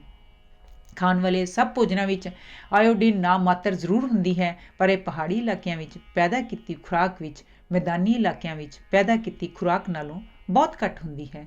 ਸਮੁੰਦਰੀ ਲੂਣ ਵਿੱਚ ਆਇਓਡੀਨ ਕਾਫੀ ਮਾਤਰਾ ਵਿੱਚ ਹੁੰਦੀ ਹੈ। ਸਧਾਰਨ ਲੂਣ ਬਾਕੀ ਸਭ ਰਸਾਇਣਿਕ ਨਮਕਾਂ ਨਾਲੋਂ ਸਧਾਰਨ ਲੂਣ ਦੀ ਸਰੀਰ ਨੂੰ ਬਹੁਤ ਲੋੜ ਹੈ। ਇਹ ਭੋਜਨਾਂ ਦੁਆਰਾ ਕੁਦਰਤੀ ਤੌਰ 'ਤੇ ਪ੍ਰਾਪਤ ਕਰਨ ਤੋਂ ਇਲਾਵਾ ਸਾਨੂੰ ਅਲੱਗਾ ਵੀ ਖਾਣਾ ਪੈਂਦਾ ਹੈ। ਘਾਟੇ ਦੇ ਨੁਕਸਾਨ ਗਰਮ ਇਲਾਕਿਆਂ ਵਿੱਚ ਪਸੀਨੇ ਤੇ ਪਿਸ਼ਾਬ ਦੁਆਰਾ ਖਾਰਜ ਹੋਏ ਲੂਣ ਦਾ ਕਸਾਰਾ ਪੂਰਾ ਕਰਨਾ ਜ਼ਰੂਰੀ ਹੈ। ਜੇ ਇਹ ਕਸਾਰਾ ਪੂਰਾ ਨਾ ਕੀਤਾ ਜਾਏ ਤਾਂ ਪੱਠਿਆਂ ਵਿੱਚ ਪੀੜ ਸ਼ੁਰੂ ਹੋ ਜਾਂਦੀ ਹੈ। ਇਸ ਲਈ ਗਰਮੀਆਂ ਵਿੱਚ ਪਾਣੀ ਪੀਣ ਵੇਲੇ ਥੋੜ੍ਹਾ ਜਿਹਾ ਲੂਣ ਨਾਲ ਖਾ ਲੈਣਾ ਸਿਹਤ ਲਈ ਲਾਭਦਾਇਕ ਹੈ। ਹਲਕਾ ਕੰਮ ਕਰਨ ਵਾਲਿਆਂ ਨੂੰ 15 ਗ੍ਰਾਮ, ਸਰੀਰਕ ਕੰਮ ਕਰਨ ਵਾਲਿਆਂ ਨੂੰ 20 ਗ੍ਰਾਮ ਤੇ ਬਹੁਤੀ ਸਰੀਰਕ ਮੁਸ਼ੱਕਤ ਕਰਨ ਵਾਲਿਆਂ ਨੂੰ 30 ਗ੍ਰਾਮ ਲੂਣ ਖਾਣਾ ਜ਼ਰੂਰੀ ਹੈ। ਵੱਖ-ਵੱਖ ਭੋਜਨਾਂ ਵਿੱਚ ਸ਼ਕਤੀ ਭੋਜਨ ਨੂੰ ਉਸ ਵਿਚਲੀ ਭੋਜਨ ਸ਼ਕਤੀ ਦੇ ਅਨੁਸਾਰ ਅਸੀਂ 10 ਭਾਗਾਂ ਵਿੱਚ ਵੰਡ ਸਕਦੇ ਹਾਂ। ਅਨਾਜ, ਦਾਲਾਂ, ਸਖਤ ਛਿਲਕੇ ਵਾਲਾ ਸੁੱਕਾ ਮੇਵਾ, ਸਬਜ਼ੀ, ਫਲ, ਦੁੱਧ ਅਤੇ ਦੁੱਧ ਤੋਂ ਪ੍ਰਾਪਤ ਹੋਣ ਵਾਲੇ ਪਦਾਰਥ, ਆਂਡੇ, ਮਾਸ, ਮੱਛੀ ਆਦਿ, ਤੇਲ ਵਿੱਚ ਤਲੇ ਪਦਾਰਥ, ਗਰਮ ਮਸਾਲੇ। ਅਨਾਜ ਇਹ ਭੋਜਨ ਦਾ ਸਭ ਤੋਂ ਵੱਡਾ ਹਿੱਸਾ ਹੈ। ਅਨਾਜ ਵਿੱਚ ਕਾਰਬੋਹਾਈਡਰੇਟ ਤੋਂ ਇਲਾਵਾ ਪ੍ਰੋਟੀਨ ਦੀ ਵੀ ਥੋੜ੍ਹੀ ਜਿਹੀ ਮਾਤਰਾ ਹੁੰਦੀ ਹੈ। ਦੁਨੀਆ ਦੇ ਸਭ ਦੇਸ਼ਾਂ ਵਿੱਚ ਭੋਜਨ ਦੀਆਂ ਲੋੜੀਂਦੀਆਂ ਕੈਲਰੀਆਂ ਦਾ ਲਗਭਗ 75% ਅਨਾਜ ਤੋਂ ਹੀ ਪ੍ਰਾਪਤ ਕੀਤਾ ਜਾਂਦਾ ਹੈ। ਦਿਮਾਗ ਨਾਲ ਸੰਬੰਧਿਤ ਰੱਖਣ ਲਈ ਨਸਾਂ ਲਈ B ਵਿਟਾਮਿਨ ਵੀ ਇਸ ਤੋਂ ਪ੍ਰਾਪਤ ਹੁੰਦਾ ਹੈ। ਇਹਨਾਂ ਸਭ ਅਨਾਜਾਂ ਵਿੱਚ ਥੋੜ੍ਹਾ ਬਹੁਤ ਕੈਲਸ਼ੀਅਮ ਵੀ ਹੁੰਦਾ ਹੈ। ਚਾਵਲਾਂ ਵਿੱਚ ਕੈਲਸ਼ੀਅਮ ਦੀ ਮਾਤਰਾ ਸਭ ਤੋਂ ਘੱਟ ਹੁੰਦੀ ਹੈ। ਮੱਕੀ ਵਿੱਚ ਥੋੜ੍ਹੀ ਬਹੁਤ ਵਿਟਾਮਿਨ A ਵੀ ਹੁੰਦੀ ਹੈ। ਦਾਲਾਂ ਵਿੱਚ 20 ਤੋਂ ਲੈ ਕੇ 25% ਤੱਕ ਪ੍ਰੋਟੀਨ ਹੁੰਦੀ ਹੈ। ਇਹਨਾਂ ਵਿੱਚ ਵਿਟਾਮਿਨ B ਵੀ ਲੋੜੀਂਦੀ ਮਾਤਰਾ ਵਿੱਚ ਮਿਲ ਜਾਂਦੀ ਹੈ। ਕਾਲੇ ਛੋਲਿਆਂ ਵਿੱਚ ਪ੍ਰੋਟੀਨ ਖਾਸੀ ਮਾਤਰਾ ਵਿੱਚ ਹੁੰਦੀ ਹੈ ਤੇ ਬੱਚਿਆਂ ਦੇ ਭੋਜਨ ਵਿੱਚ ਇਹਨਾਂ ਦਾ ਹੋਣਾ ਲਾਭਦਾਇਕ ਹੈ। ਸੁੱਕੀਆਂ ਦਾਲਾਂ ਵਿੱਚ ਵਿਟਾਮਿਨ C ਨਹੀਂ ਹੁੰਦੀ, ਪਰ ਭਿੱਜੀ ਹੋਈ ਦਾਲ ਵਿੱਚ ਇਹ ਕਾਫੀ ਮਾਤਰਾ ਵਿੱਚ ਹੁੰਦੀ ਹੈ। ਮਟਰਾਂ, ਛੋਲੀਏ ਆਦਿ ਵਿੱਚੋਂ ਵੀ ਵਿਟਾਮਿਨ C ਮਿਲ ਜਾਂਦੀ ਹੈ। ਸਖਤ ਛਿਲਕੇ ਵਾਲਾ ਸੁੱਕਾ ਮੇਵਾ, ਨਾਰੀਅਲ ਸਿਵਾਏ ਇਹਨਾਂ ਵਿੱਚ 20 ਤੋਂ ਲੈ ਕੇ 28% ਪ੍ਰੋਟੀਨ, ਕਾਫੀ ਮਾਤਰਾ ਵਿੱਚ ਚਿਕਨਾਈ ਅਤੇ B ਵਿਟਾਮਿਨ ਹੁੰਦੀ ਹੈ। ਇਹਨਾਂ ਵਿੱਚ ਵਿਟਾਮਿਨ A, D, C ਨਹੀਂ ਹੁੰਦੇ। ਸਬਜ਼ੀਆਂ ਹਰੇ ਪੱਤੇ ਵਾਲੀਆਂ ਸਬਜ਼ੀਆਂ ਵਿੱਚ ਵਿਟਾਮਿਨ A, ਕੈਲਸ਼ੀਅਮ ਅਤੇ ਵਿਟਾਮਿਨ C ਕਾਫੀ ਮਾਤਰਾ ਵਿੱਚ ਮਿਲ ਜਾਂਦੇ ਹਨ। ਹਰ ਰੋਜ਼ ਹਰ ਮਨੁੱਖ ਨੂੰ ਉਮਰ ਅਨੁਸਾਰ ਘੱਟ ਤੋਂ ਘੱਟ 50 ਗ੍ਰਾਮ ਹਰੇ ਪੱਤੇ ਵਾਲੀਆਂ ਸਬਜ਼ੀਆਂ ਖਾਣੀਆਂ ਚਾਹੀਦੀਆਂ ਹਨ। ਇਹ ਸਰੀਰ ਨੂੰ ਰੋਗ ਰਹਿਤ ਕਰਨ ਵਾਲਾ ਸਭ ਤੋਂ ਸਸਤਾ ਭੋਜਨ ਹੈ। ਜੜ੍ਹਾਂ ਵਾਲੀਆਂ ਸਬਜ਼ੀਆਂ ਇਹਨਾਂ ਸਬਜ਼ੀਆਂ ਵਿੱਚੋਂ ਆਲੂ ਆਮ ਵਰਤੋਂ ਵਿੱਚ ਆਉਂਦਾ ਹੈ। ਆਲੂਆਂ ਤੋਂ ਇਲਾਵਾ ਗਾਜਰਾਂ, ਸੰਘਾੜੇ ਹਨ। ਇਹਨਾਂ ਵਿੱਚੋਂ ਕਾਰਬੋਹਾਈਡਰੇਟ ਦੀ ਮਾਤਰਾ ਜ਼ਿਆਦਾ ਹੁੰਦੀ ਹੈ। ਗਾਜਰਾਂ ਵਿੱਚੋਂ ਵਿਟਾਮਿਨ C ਅਤੇ A ਵੀ ਮਿਲਦੇ ਹਨ। ਫਲ ਵਿਟਾਮਿਨ C ਸਾਨੂੰ ਸਭ ਤੋਂ ਜ਼ਿਆਦਾ ਫਲਾਂ ਵਿੱਚੋਂ ਮਿਲਦੀ ਹੈ, ਖਾਸ ਕਰਕੇ ਸਿਟਰਸ ਫਲਾਂ ਵਿੱਚੋਂ ਜਿਵੇਂ ਸੰਤਰੇ, ਮਾਲਟੇ, ਨਿੰਬੂ, ਖੱਟੇ ਆਦਿ। ਅੰਬ ਅਤੇ ਪਪੀਤੇ ਵਿੱਚ ਵਿਟਾਮਿਨ A ਕਾਫੀ ਮਾਤਰਾ ਵਿੱਚ ਹੁੰਦੀ ਹੈ। ਵਿਟਾਮਿਨ C ਸਭ ਤੋਂ ਜ਼ਿਆਦਾ ਔਲਿਆਂ ਵਿੱਚ ਅਤੇ ਉਸ ਤੋਂ ਘੱਟ ਟਮਾਟਰਾਂ, ਪਪੀਤੇ, ਪਾਈਨਐਪਲ, ਸੇਬ ਅਤੇ ਕੇਲਿਆਂ ਵਿੱਚੋਂ ਪ੍ਰਾਪਤ ਹੁੰਦੀ ਹੈ। ਦੁੱਧ ਅਤੇ ਦੁੱਧ ਤੋਂ ਤਿਆਰ ਕੀਤੇ ਪਦਾਰਥ ਦੁੱਧ ਬੁੱਢਿਆਂ, ਦੁੱਧ ਚੁੰਘਦੇ ਅਤੇ ਛੋਟੇ ਬੱਚਿਆਂ ਲਈ ਆਦਰਸ਼ਕ ਭੋਜਨ ਹੈ। ਜਵਾਨਾਂ ਲਈ ਵੀ ਇਹ ਇੱਕ ਚੰਗਾ ਸਹਾਇਕ ਭੋਜਨ ਹੈ। ਇਸ ਵਿੱਚ ਸਰੀਰਕ ਵਾਧੇ ਲਈ ਸਭ ਤੋਂ ਲੋੜੀਂਦੀ ਮਾਤਰਾ ਵਿੱਚ ਪਾਏ ਜਾਂਦੇ ਹਨ। ਇਸ ਲਈ ਇਹਨੂੰ ਮੁਕੰਮਲ ਭੋਜਨ ਵੀ ਕਹਿੰਦੇ ਹਨ। ਇਸ ਵਿੱਚ ਕੇਵਲ ਲੋਹਾ ਨਹੀਂ ਹੁੰਦਾ, C ਅਤੇ D ਵਿਟਾਮਿਨ ਵੀ ਬਹੁਤ ਘੱਟ ਹੁੰਦੇ ਹਨ। ਮਨੁੱਖੀ ਦੁੱਧ ਨਾਲੋਂ ਗੋਕੇ, ਮੱਝ ਅਤੇ ਬੱਕਰੀ ਦੇ ਦੁੱਧ ਵਿੱਚ ਭੋਜਨ ਦੇ ਤੱਤਾਂ ਦੀ ਮਾਤਰਾ ਜ਼ਿਆਦਾ ਹੁੰਦੀ ਹੈ। ਮੱਝ ਦੇ ਦੁੱਧ ਵਿੱਚ ਗੋਕੇ ਅਤੇ ਬੱਕਰੀ ਦੇ ਦੁੱਧ ਨਾਲੋਂ ਚਿਕਨਾਈ ਜ਼ਿਆਦਾ ਹੁੰਦੀ ਹੈ। ਦਹੀਂ ਵਿੱਚ ਦੁੱਧ ਦੇ ਬਾਕੀ ਤੱਤਾਂ ਤੋਂ ਇਲਾਵਾ ਲੈਕਟਿਕ ਐਸਿਡ ਵੀ ਹੁੰਦਾ ਹੈ। ਪੂਰਨ ਦੁੱਧ ਦਾ ਪਾਊਡਰ ਤਾਜ਼ੇ ਦੁੱਧ ਨਾਲੋਂ 8 ਗੁਣਾ ਜ਼ਿਆਦਾ ਤਾਕਤ ਰੱਖਦਾ ਹੈ, ਪਰ ਇਸ ਵਿੱਚੋਂ ਸੁਕਾਉਣ ਸਮੇਂ ਵਿਟਾਮਿਨ C ਜ਼ਾਇਆ ਹੋ ਜਾਂਦੀ ਹੈ। ਜੇ ਇਸ ਨੂੰ 7 ਗੁਣਾ ਵਿੱਚ ਪਾਣੀ ਵਿੱਚ ਘੋਲੀਏ ਤਾਂ ਇਹ ਤਾਜ਼ੇ ਦੁੱਧ ਜਿੰਨੀ ਤਾਕਤ ਰੱਖਦਾ ਹੈ। ਮਲਾਈ ਰਹਿਤ ਦੁੱਧ ਪਾਊਡਰ ਇਸ ਵਿੱਚ ਬਹੁਤ ਘੱਟ ਚਿਕਨਾਈ ਅਤੇ ਨਾ ਮਾਤਰ ਵਿਟਾਮਿਨ A ਅਤੇ D ਹੁੰਦੇ ਹਨ। ਇਸ ਵਿੱਚ ਪੂਰਨ ਦੁੱਧ ਪਾਊਡਰ ਨਾਲੋਂ ਪ੍ਰੋਟੀਨ, ਵਿਟਾਮਿਨ B ਅਤੇ ਰਸਾਇਣਿਕ ਨਮਕ ਦੀ ਮਾਤਰਾ ਜ਼ਿਆਦਾ ਹੁੰਦੀ ਹੈ, ਕਿਉਂਕਿ ਇਸ ਵਿੱਚ ਚਿਕਨਾਈ ਅਤੇ ਵਿਟਾਮਿਨ A ਅਤੇ D ਨਾ ਹੋਣ ਦੇ ਬਰਾਬਰ ਹੀ ਹੁੰਦੇ ਹਨ। ਇਹ ਛੋਟੇ ਬੱਚਿਆਂ ਲਈ ਲਾਭਦਾਇਕ ਭੋਜਨ ਨਹੀਂ, ਹਾਂ ਹੋਰ ਤਾਕਤਵਰ ਗ਼ਜ਼ਾ ਦੇ ਨਾਲ ਇਹ ਵੀ ਵਰਤਿਆ ਜਾ ਸਕਦਾ ਹੈ। ਡੱਬਿਆਂ ਵਾਲਾ ਗਾੜਾ ਦੁੱਧ ਇਹ ਤਾਜ਼ੇ ਦੁੱਧ ਨਾਲੋਂ ਲਗਭਗ 2.5 ਗੁਣਾ ਜ਼ਿਆਦਾ ਤਾਕਤ ਰੱਖਦਾ ਹੈ ਤੇ ਇਸ ਵਿੱਚ 45% ਖੰਡ ਹੁੰਦੀ ਹੈ। ਇਹ ਛੋਟੇ ਬੱਚਿਆਂ ਲਈ ਯੋਗ ਭੋਜਨ ਨਹੀਂ, ਕਿਉਂਕਿ ਇਸ ਵਿੱਚ ਖੰਡ ਬਹੁਤ ਜ਼ਿਆਦਾ ਹੁੰਦੀ ਹੈ। ਹਾਂ ਦੂਜੇ ਭੋਜਨਾਂ ਨਾਲ ਇਹ ਵੀ ਥੋੜ੍ਹਾ ਬਹੁਤ ਦਿੱਤਾ ਜਾ ਸਕਦਾ ਹੈ। ਆਂਡੇ ਇਹ ਬਹੁਤ ਤਾਕਤਵਰ ਭੋਜਨ ਹੈ। ਇਸ ਵਿੱਚ 18% ਵਧੀਆ ਪ੍ਰੋਟੀਨ, ਵਿਟਾਮਿਨ A, B ਅਤੇ D ਹੁੰਦੇ ਹਨ।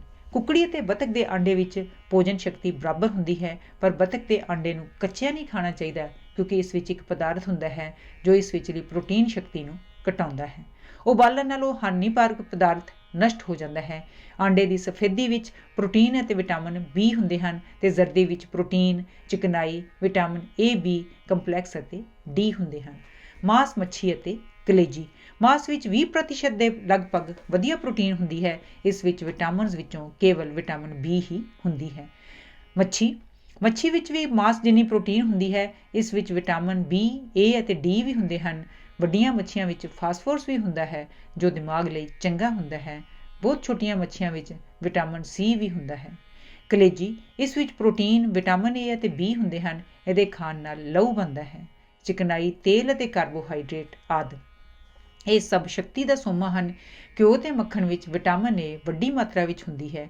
ਬਨਸਪਤੀ ਦੇ ਤੇਲਾਂ ਵਿੱਚ ਵਿਟਾਮਿਨ E ਹੁੰਦੀ ਹੈ। ਕਾਰਬੋਹਾਈਡਰੇਟਸ, ਇਹ ਤੱਤ ਖੰਡ, ਸ਼ਹਿਦ, ਸਾਗੂਦਾਨਾ, ਅਰਾਰੋਟ ਅਤੇ ਕਸਟਰਡ ਪਾਊਡਰ ਵਿੱਚ ਹੁੰਦਾ ਹੈ। ਇਹ ਸਭ ਪਦਾਰਥ ਸ਼ਕਤੀ ਪੈਦਾ ਕਰਦੇ ਹਨ। ਸ਼ਹਿਦ ਵਿੱਚ ਖੰਡ ਤੋਂ ਇਲਾਵਾ ਥੋੜ੍ਹੀ ਮਾਤਰਾ ਵਿੱਚ ਰਸਾਇਣਿਕ ਨਮਕ ਅਤੇ ਵਿਟਾਮਿਨ ਵੀ ਹੁੰਦੇ ਹਨ।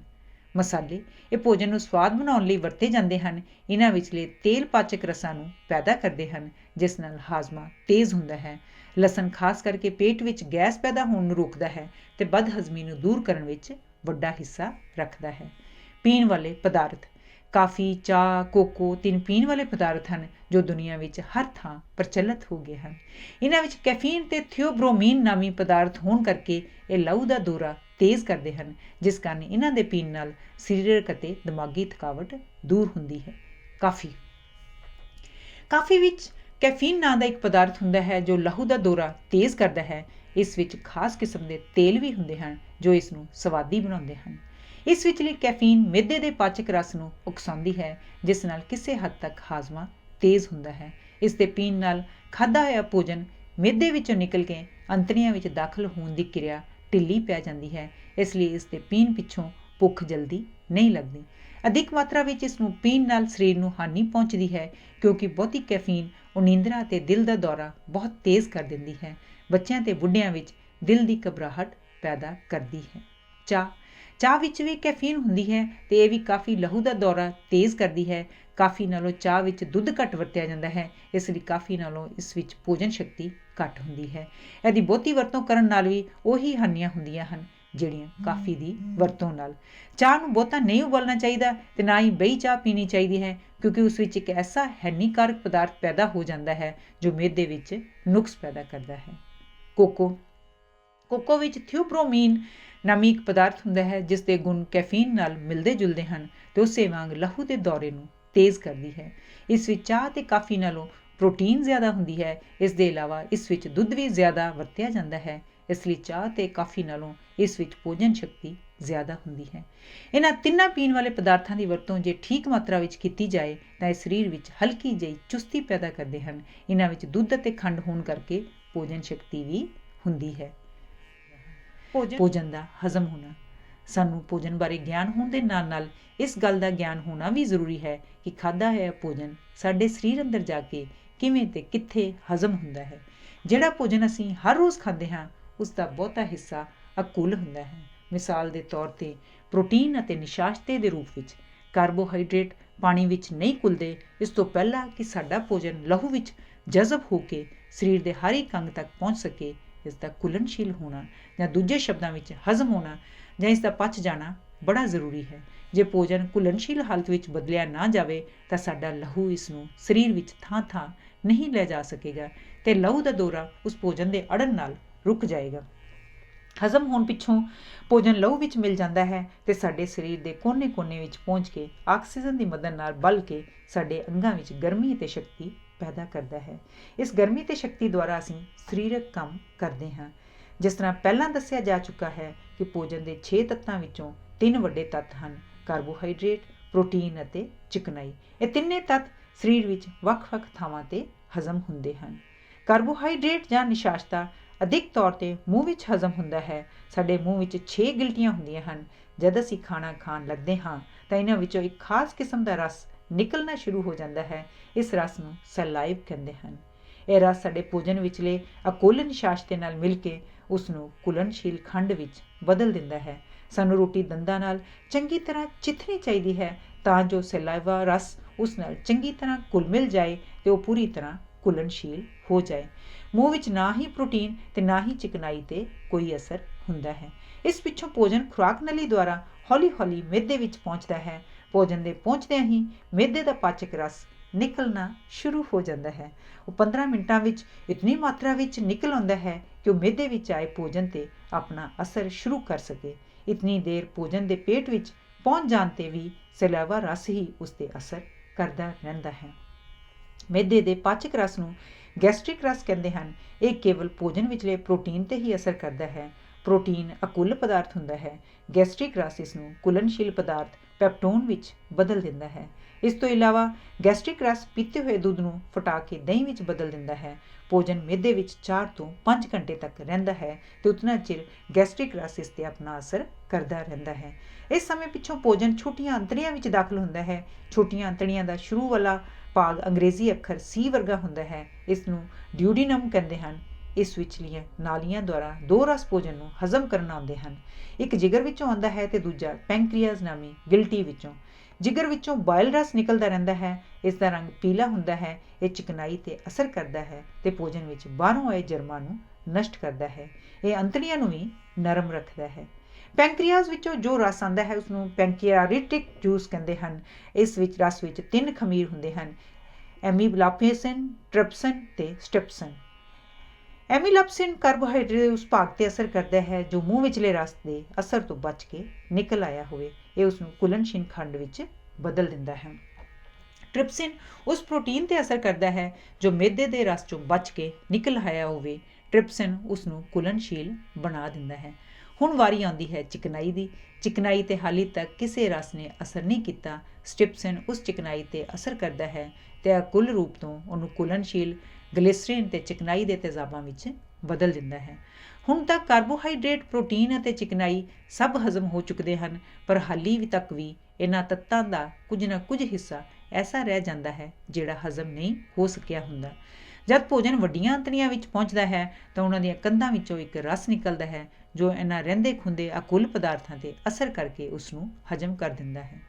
ਛੋਟੀਆਂ ਅੰਤੜੀਆਂ ਦੀਆਂ ਕੰਧਾਂ ਵਿੱਚ ਸੂਈਆਂ ਵਰਗੇ ਛੋਟੇ ਛੋਟੇ ਉਭਾਰ ਹੁੰਦੇ ਹਨ ਜਿਨ੍ਹਾਂ ਨੂੰ ਵਿਲੀ ਕਹਿੰਦੇ ਹਨ। ਹਜ਼ਮ ਹੋਈ ਖੁਰਾਕ ਇਹਨਾਂ ਉਭਾਰਾਂ ਵਿੱਚ ਜਜ਼ਬ ਹੋ ਕੇ ਲਹੂ ਨਾਲ ਰਲ ਜਾਂਦੀ ਹੈ ਤੇ ਲਹੂ ਦੁਆਰਾ ਸਰੀਰ ਦੇ ਵੱਖ-ਵੱਖ ਭਾਗਾਂ ਵਿੱਚ ਪਹੁੰਚ ਜਾਂਦੀ ਹੈ। ਹਾਰਮੋਨਸ। ਭੋਜਨ ਬਾਰੇ ਕੁਝ ਗੱਲਾਂ ਅਧੂਰੀਆਂ ਰਹਿ ਜਾਂਦੀਆਂ ਹਨ ਜਦ ਤੱਕ ਹਾਰਮੋਨਸ ਦਾ ਜ਼ਿਕਰ ਨਾ ਕੀਤਾ ਜਾਏ। ਹਾਰਮੋਨ ਦਾ ਭਾਵ ਹੈ ਜੋਸ਼ ਦਿਵਾਉਣਾ, ਜਾਗਰਿਤ ਕਰਨਾ ਜਾਂ ਕੰਮ ਕਰਨ ਲਈ ਉਕਸਾਉਣਾ। ਜੇ ਅਸੀਂ ਅੱਗ ਬਾਲਣ ਲਈ ਬਾਲਣ ਇਕੱਠਾ ਕਰ ਲਈਏ, ਹਵਾ ਦਾ ਪ੍ਰਬੰਧ ਵੀ ਕਰ ਲਈਏ, ਤਾਂ ਫਿਰ ਵੀ ਅੱਗ ਬਾਲਣ ਲਈ ਇੱਕ ਚੀਜ਼ ਦਾ ਘਾਟਾ ਰਹਿ ਜਾਂਦਾ ਹੈ। ਉਹ ਚੀਜ਼ ਹੈ ਦੀਆ ਸਲਾਈ। ਨਾ ਕੇਵਲ ਜੀਵਾਂ ਬਲਕਿ ਪੌਦਿਆਂ ਵਿੱਚ ਵੀ ਐਨ ਇਸੇ ਕਿਸਮ ਦੀ ਸਥਿਤੀ ਪੈਦਾ ਹੁੰਦੀ ਹੈ। ਉਹਨਾਂ ਵਿੱਚ ਭੋਜਨ, ਵਿਟਾਮਿਨ ਅਤੇ ਪਾਚਕ ਰਸ ਸਭ ਮੌਜੂਦ ਹੁੰਦੇ ਹਨ। ਫਿਰ ਵੀ ਪਾਚਕ ਕਿਰਿਆ ਸ਼ੁਰੂ ਨਹੀਂ ਹੋ ਸਕਦੀ ਜਦ ਤੱਕ ਇਸ ਕਿਰਿਆ ਨੂੰ ਉਕਸਾਉਣ ਵਾਲਾ ਪਦਾਰਥ ਨਾ ਹੋਵੇ। ਇਸ ਪਦਾਰਥ ਨੂੰ ਹਾਰਮੋਨ ਕਹਿੰਦੇ ਹਨ। ਹਾਰਮੋਨ ਕਈ ਪ੍ਰਕਾਰ ਦੇ ਹੁੰਦੇ ਹਨ। ਵੱਖ-ਵੱਖ ਕਿਸਮਾਂ ਦੇ ਹਾਰਮੋਨਸ ਵੱਖ-ਵੱਖ ਕੰਮ ਕਰਦੇ ਹਨ। ਜਿਵੇਂ ਆਟੇ ਵਿੱਚ ਖਮੀਰ ਆਟੇ ਨੂੰ ਉਭਾਰਦਾ ਹੈ, ਇੰਜ ਹੀ ਹਾਰਮੋਨਸ ਸਰੀਰਕ ਕਿਰਿਆਵਾਂ ਨੂੰ ਉਕਸਾਉਂਦੇ ਹਨ। ਸਰੀਰ ਦਾ ਵਧਣਾ ਫੁੱਲਣਾ ਤੇ ਸਾਡੀਆਂ ਸਰੀਰਕ ਕਿਰਿਆਵਾਂ ਦਾ ਸਿੱਧਾ ਸੰਬੰਧ ਹਾਰਮੋਨਸ ਨਾਲ ਹੈ। ਸਾਡੇ ਸਰੀਰ ਵਿੱਚ ਖਾਸ ਗਿਲਟੀਆਂ ਹੁੰਦੀਆਂ ਹਨ ਜੋ ਹਾਰਮੋਨਸ ਪੈਦਾ ਕਰਦੀਆਂ ਹਨ। ਇਹ ਗਿਲਟੀਆਂ ਨਲੀ ਰਹਿਤ ਹੁੰਦੀਆਂ ਹਨ। ਜਦ ਲਹੂ ਦੀਆਂ ਨਾਲੀਆਂ ਇਹਨਾਂ ਗਿਲਟੀਆਂ ਵਿੱਚੋਂ ਲੰਘਦੀਆਂ ਹਨ ਤਾਂ ਹਾਰਮੋਨਸ ਲਹੂ ਵਿੱਚ ਦਾਖਲ ਹੋ ਜਾਂਦੇ ਹਨ ਤੇ ਹਰਕਾਰੇ ਦੇ ਰੂਪ ਵਿੱਚ ਉਹਨਾਂ ਅੰਗਾਂ ਤੱਕ ਪਹੁੰਚ ਜਾਂਦੇ ਹਨ ਜਿਨ੍ਹਾਂ ਨੂੰ ਉਕਸਾਹਟ ਦੀ ਲੋੜ ਹੁੰਦੀ ਹੈ। ਮਿਸਾਲ ਦੇ ਤੌਰ ਤੇ ਜਦ ਭੋਜਨ ਮਿਹਦੇ ਵਿੱਚੋਂ ਨਿਕਲ ਕੇ ਅੰਤੜੀਆਂ ਦੇ ਸ਼ੁਰੂ ਵਾਲੇ ਭਾਗ ਵਿੱਚ ਦਾਖਲ ਹੁੰਦਾ ਹੈ ਜਿਸ ਨੂੰ ਡਿਊਡੀਨਮ ਕਹਿੰਦੇ ਹਨ ਤਾਂ ਅੰਤੜੀਆਂ ਦੀ ਕੰਧ ਨਾਲ ਲੱਗੀ ਹੋਈ ਬਰੀਕ ਜਿਹੀ ਝਿੱਲੀ ਵਿੱਚੋਂ ਇੱਕ ਹਾਰਮੋਨ ਸਿਮਣ ਲੱਗ ਪੈਂਦਾ ਹੈ। ਇਹ ਹਾਰਮੋਨ ਲਹੂ ਨਾਲ ਮਿਲ ਕੇ ਪੈਂਕਰੀਆਜ਼ ਨਾਮੀ ਗਿਲਟੀ ਵਿੱਚ ਪਹੁੰਚ ਕੇ ਉਹਨੂੰ ਸੁਨੇਹਾ ਦਿੰਦਾ ਹੈ ਕਿ ਖੁਰਾਕ ਅੰਤੜੀਆਂ ਵਿੱਚ ਪਹੁੰਚ ਚੁੱਕੀ ਹੈ ਤੇ ਉਹਨੂੰ ਹਜ਼ਮ ਕਰਨ ਲਈ ਪਾਚਕ ਰਸ ਫੌਰਨ ਭੇਜਿਆ ਜਾਏ। ਇਸੇ ਤਰ੍ਹਾਂ ਇਨਸੂਲਿਨ ਨਾਂ ਦਾ ਇੱਕ ਹੋਰ ਹਾਰਮੋਨ ਹੁੰਦਾ ਹੈ ਜੋ ਪੈਂਕਰੀਆਜ਼ ਨਾਮੀ ਗਿਲਟੀ ਪੈਦਾ ਕਰਦੀ ਹੈ। ਜੇ ਕਾਰਬੋਹਾਈਡਰੇਟ ਅਸੀਂ ਖੁਰਾਕ ਦੁਆਰਾ ਖਾਂਦੇ ਹਾਂ ਉਹ ਸਰੀਰ ਦੇ ਪਾਚਕ ਰਸਾਂ ਦੀ ਮਦਦ ਨਾਲ ਪਚ ਕੇ ਲਹੂ ਵਿੱਚ ਰਲ ਜਾਂਦੇ ਹਨ। ਉੱਥੋਂ ਪੱਠਿਆਂ ਵਿੱਚ ਪਹੁੰਚ ਕੇ ਬਲਦੇ ਹਨ। ਪੱਠਿਆਂ ਨੂੰ ਕੰਮ ਕਰਨ ਦੀ ਸ਼ਕਤੀ ਦਿੰਦੇ ਹਨ। ਖੰਡ ਨੂੰ ਬਾਲਣ ਦਾ ਕੰਮ ਇਨਸੂਲਿਨ ਕਰਦੀ ਹੈ। ਕਈਆਂ ਨੂੰ ਜ਼ਿਆਬਤੀਜ਼ ਪਿਸ਼ਾਬ ਕਰਨ ਵਿੱਚ ਸ਼ੱਕਰ ਆਉਣ ਦੀ ਬਿਮਾਰੀ ਹੋ ਜਾਂਦੀ ਹੈ ਕਿਉਂਕਿ ਉਹਨਾਂ ਦੇ ਸਰੀਰ ਵਿੱਚ ਇਨਸੂਲਿਨ ਪੈਦਾ ਨਹੀਂ ਹੁੰਦੀ ਤੇ ਇਨਸੂਲਿਨ ਦੀ ਗੈਰ ਹਾਜ਼ਰੀ ਵਿੱਚ ਸ਼ੱਕਰ ਨਹੀਂ ਬਲ ਸਕਦੀ। ਇਸ ਕਰਕੇ ਉਹਨਾਂ ਦੇ ਪੱਠਿਆਂ ਵਿੱਚ ਕੰਮ ਕਰਨ ਦੀ ਸ਼ਕਤੀ ਘਟਦੀ ਜਾਂਦੀ ਹੈ ਤੇ ਉਹ ਦਿਨ ਬ ਦਿਨ ਕਮਜ਼ੋਰ ਹੋਈ ਜਾਂਦੇ ਹਨ।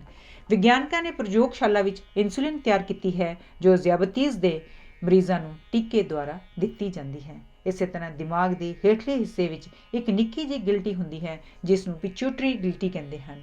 ਇਹ ਇੱਕ ਐਸੀ ਹਾਰਮੋਨ ਪੈਦਾ ਕਰਦੀ ਹੈ ਜੋ ਸਰੀਰ ਦੇ ਵਾਧੇ ਲਈ ਬਹੁਤ ਜ਼ਰੂਰੀ ਹੈ। ਉਹਦੇ ਘੱਟ ਮਾਤਰਾ ਵਿੱਚ ਪੈਦਾ ਹੋਣ ਨਾਲ ਸਰੀਰ ਦੇ ਅੰਗ ਛੋਟੇ ਛੋਟੇ ਰਹਿ ਜਾਂਦੇ ਹਨ ਅਤੇ ਜ਼ਰੂਰਤ ਤੋਂ ਜ਼ਿਆਦਾ ਪੈਦਾ ਹੋਣ ਨਾਲ ਵੱਡੇ ਵੱਡੇ ਅਤੇ ਬੇਟੱਬੇ ਹੋ ਜਾਂਦੇ ਹਨ। ਸਾਡੇ ਗਲ ਵਿੱਚ ਵੀ ਇੱਕ ਗਿਲਟੀ ਹੁੰਦੀ ਹੈ ਜਿਸ ਨੂੰ ਥਾਇਰਾਇਡ ਕਹਿੰਦੇ ਹਨ। ਇਹ ਸਾਡੇ ਦਿਮਾਗ ਦੇ ਠੀਕ ਕੰਮ ਕਰਨ ਨਾਲ ਸੰਬੰਧ ਰੱਖਦੀ ਹੈ। ਇਸ ਵਿੱਚ ਹਾਰਮੋਨ ਨੇ ਪੈਦਾ ਹੋਣ ਨਾਲ ਦਿਮਾਗ ਕਮਜ਼ੋਰ ਰਹਿ ਜਾਂਦਾ ਹੈ।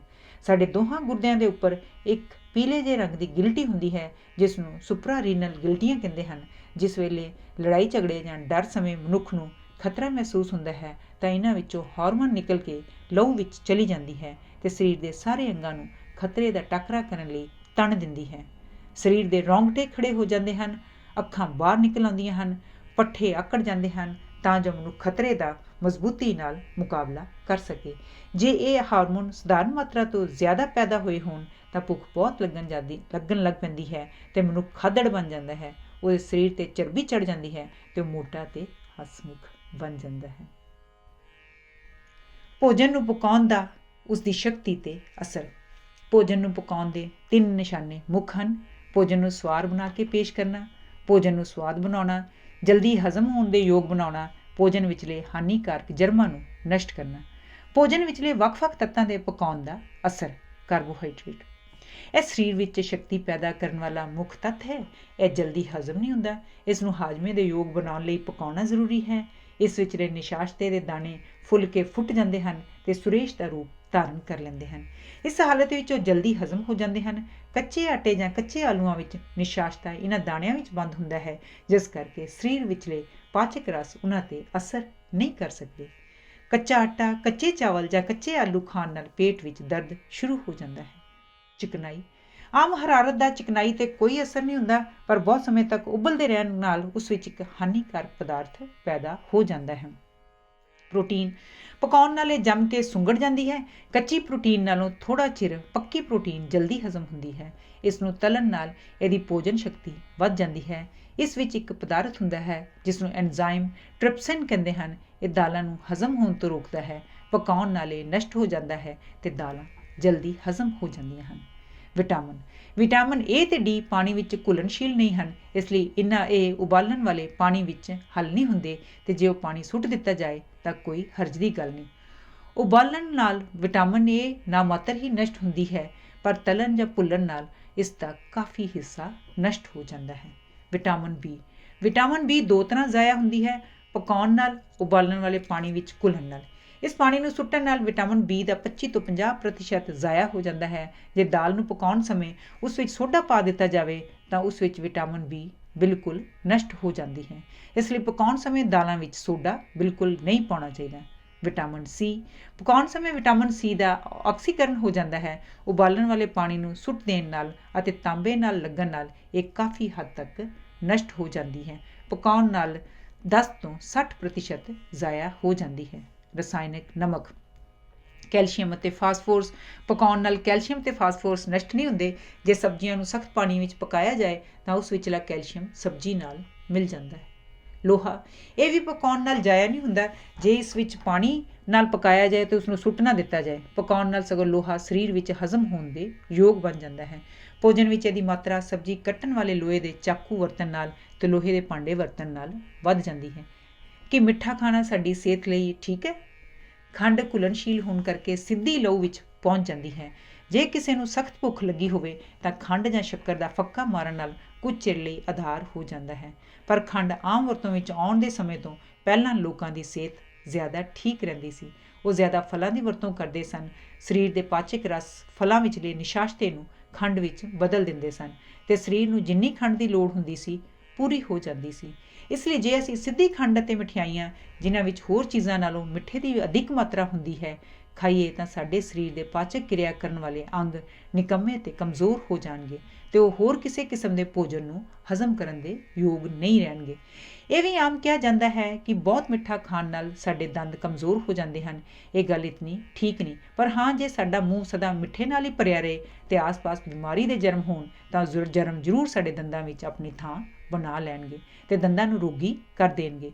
ਜਰਮ ਹਮੇਸ਼ਾ ਮਿੱਠੇ ਦੇ ਘੋਲ ਵਿੱਚ ਪਲਦੇ ਹਨ, ਇਸ ਲਈ ਇਸ ਗੱਲ ਦਾ ਖਾਸ ਧਿਆਨ ਰੱਖਣਾ ਚਾਹੀਦਾ ਹੈ ਕਿ ਮਿੱਠਾ ਖਾਣ ਪਿੱਛੋਂ ਚੰਗੀ ਤਰ੍ਹਾਂ ਪਾਣੀ ਨਾਲ ਚੁਲੀ ਕਰ ਲਈਏ ਤਾਂ ਜੋ ਨਾ ਹੀ ਦੰਦਾਂ ਵਿੱਚ ਮਿੱਠਾ ਅੜਿਆ ਰਹੇ ਤੇ ਨਾ ਹੀ ਜਰਮ ਪੈਦਾ ਹੋਣ ਤੇ ਨਾ ਹੀ ਦੰਦ ਕਮਜ਼ੋਰ ਹੋਣ।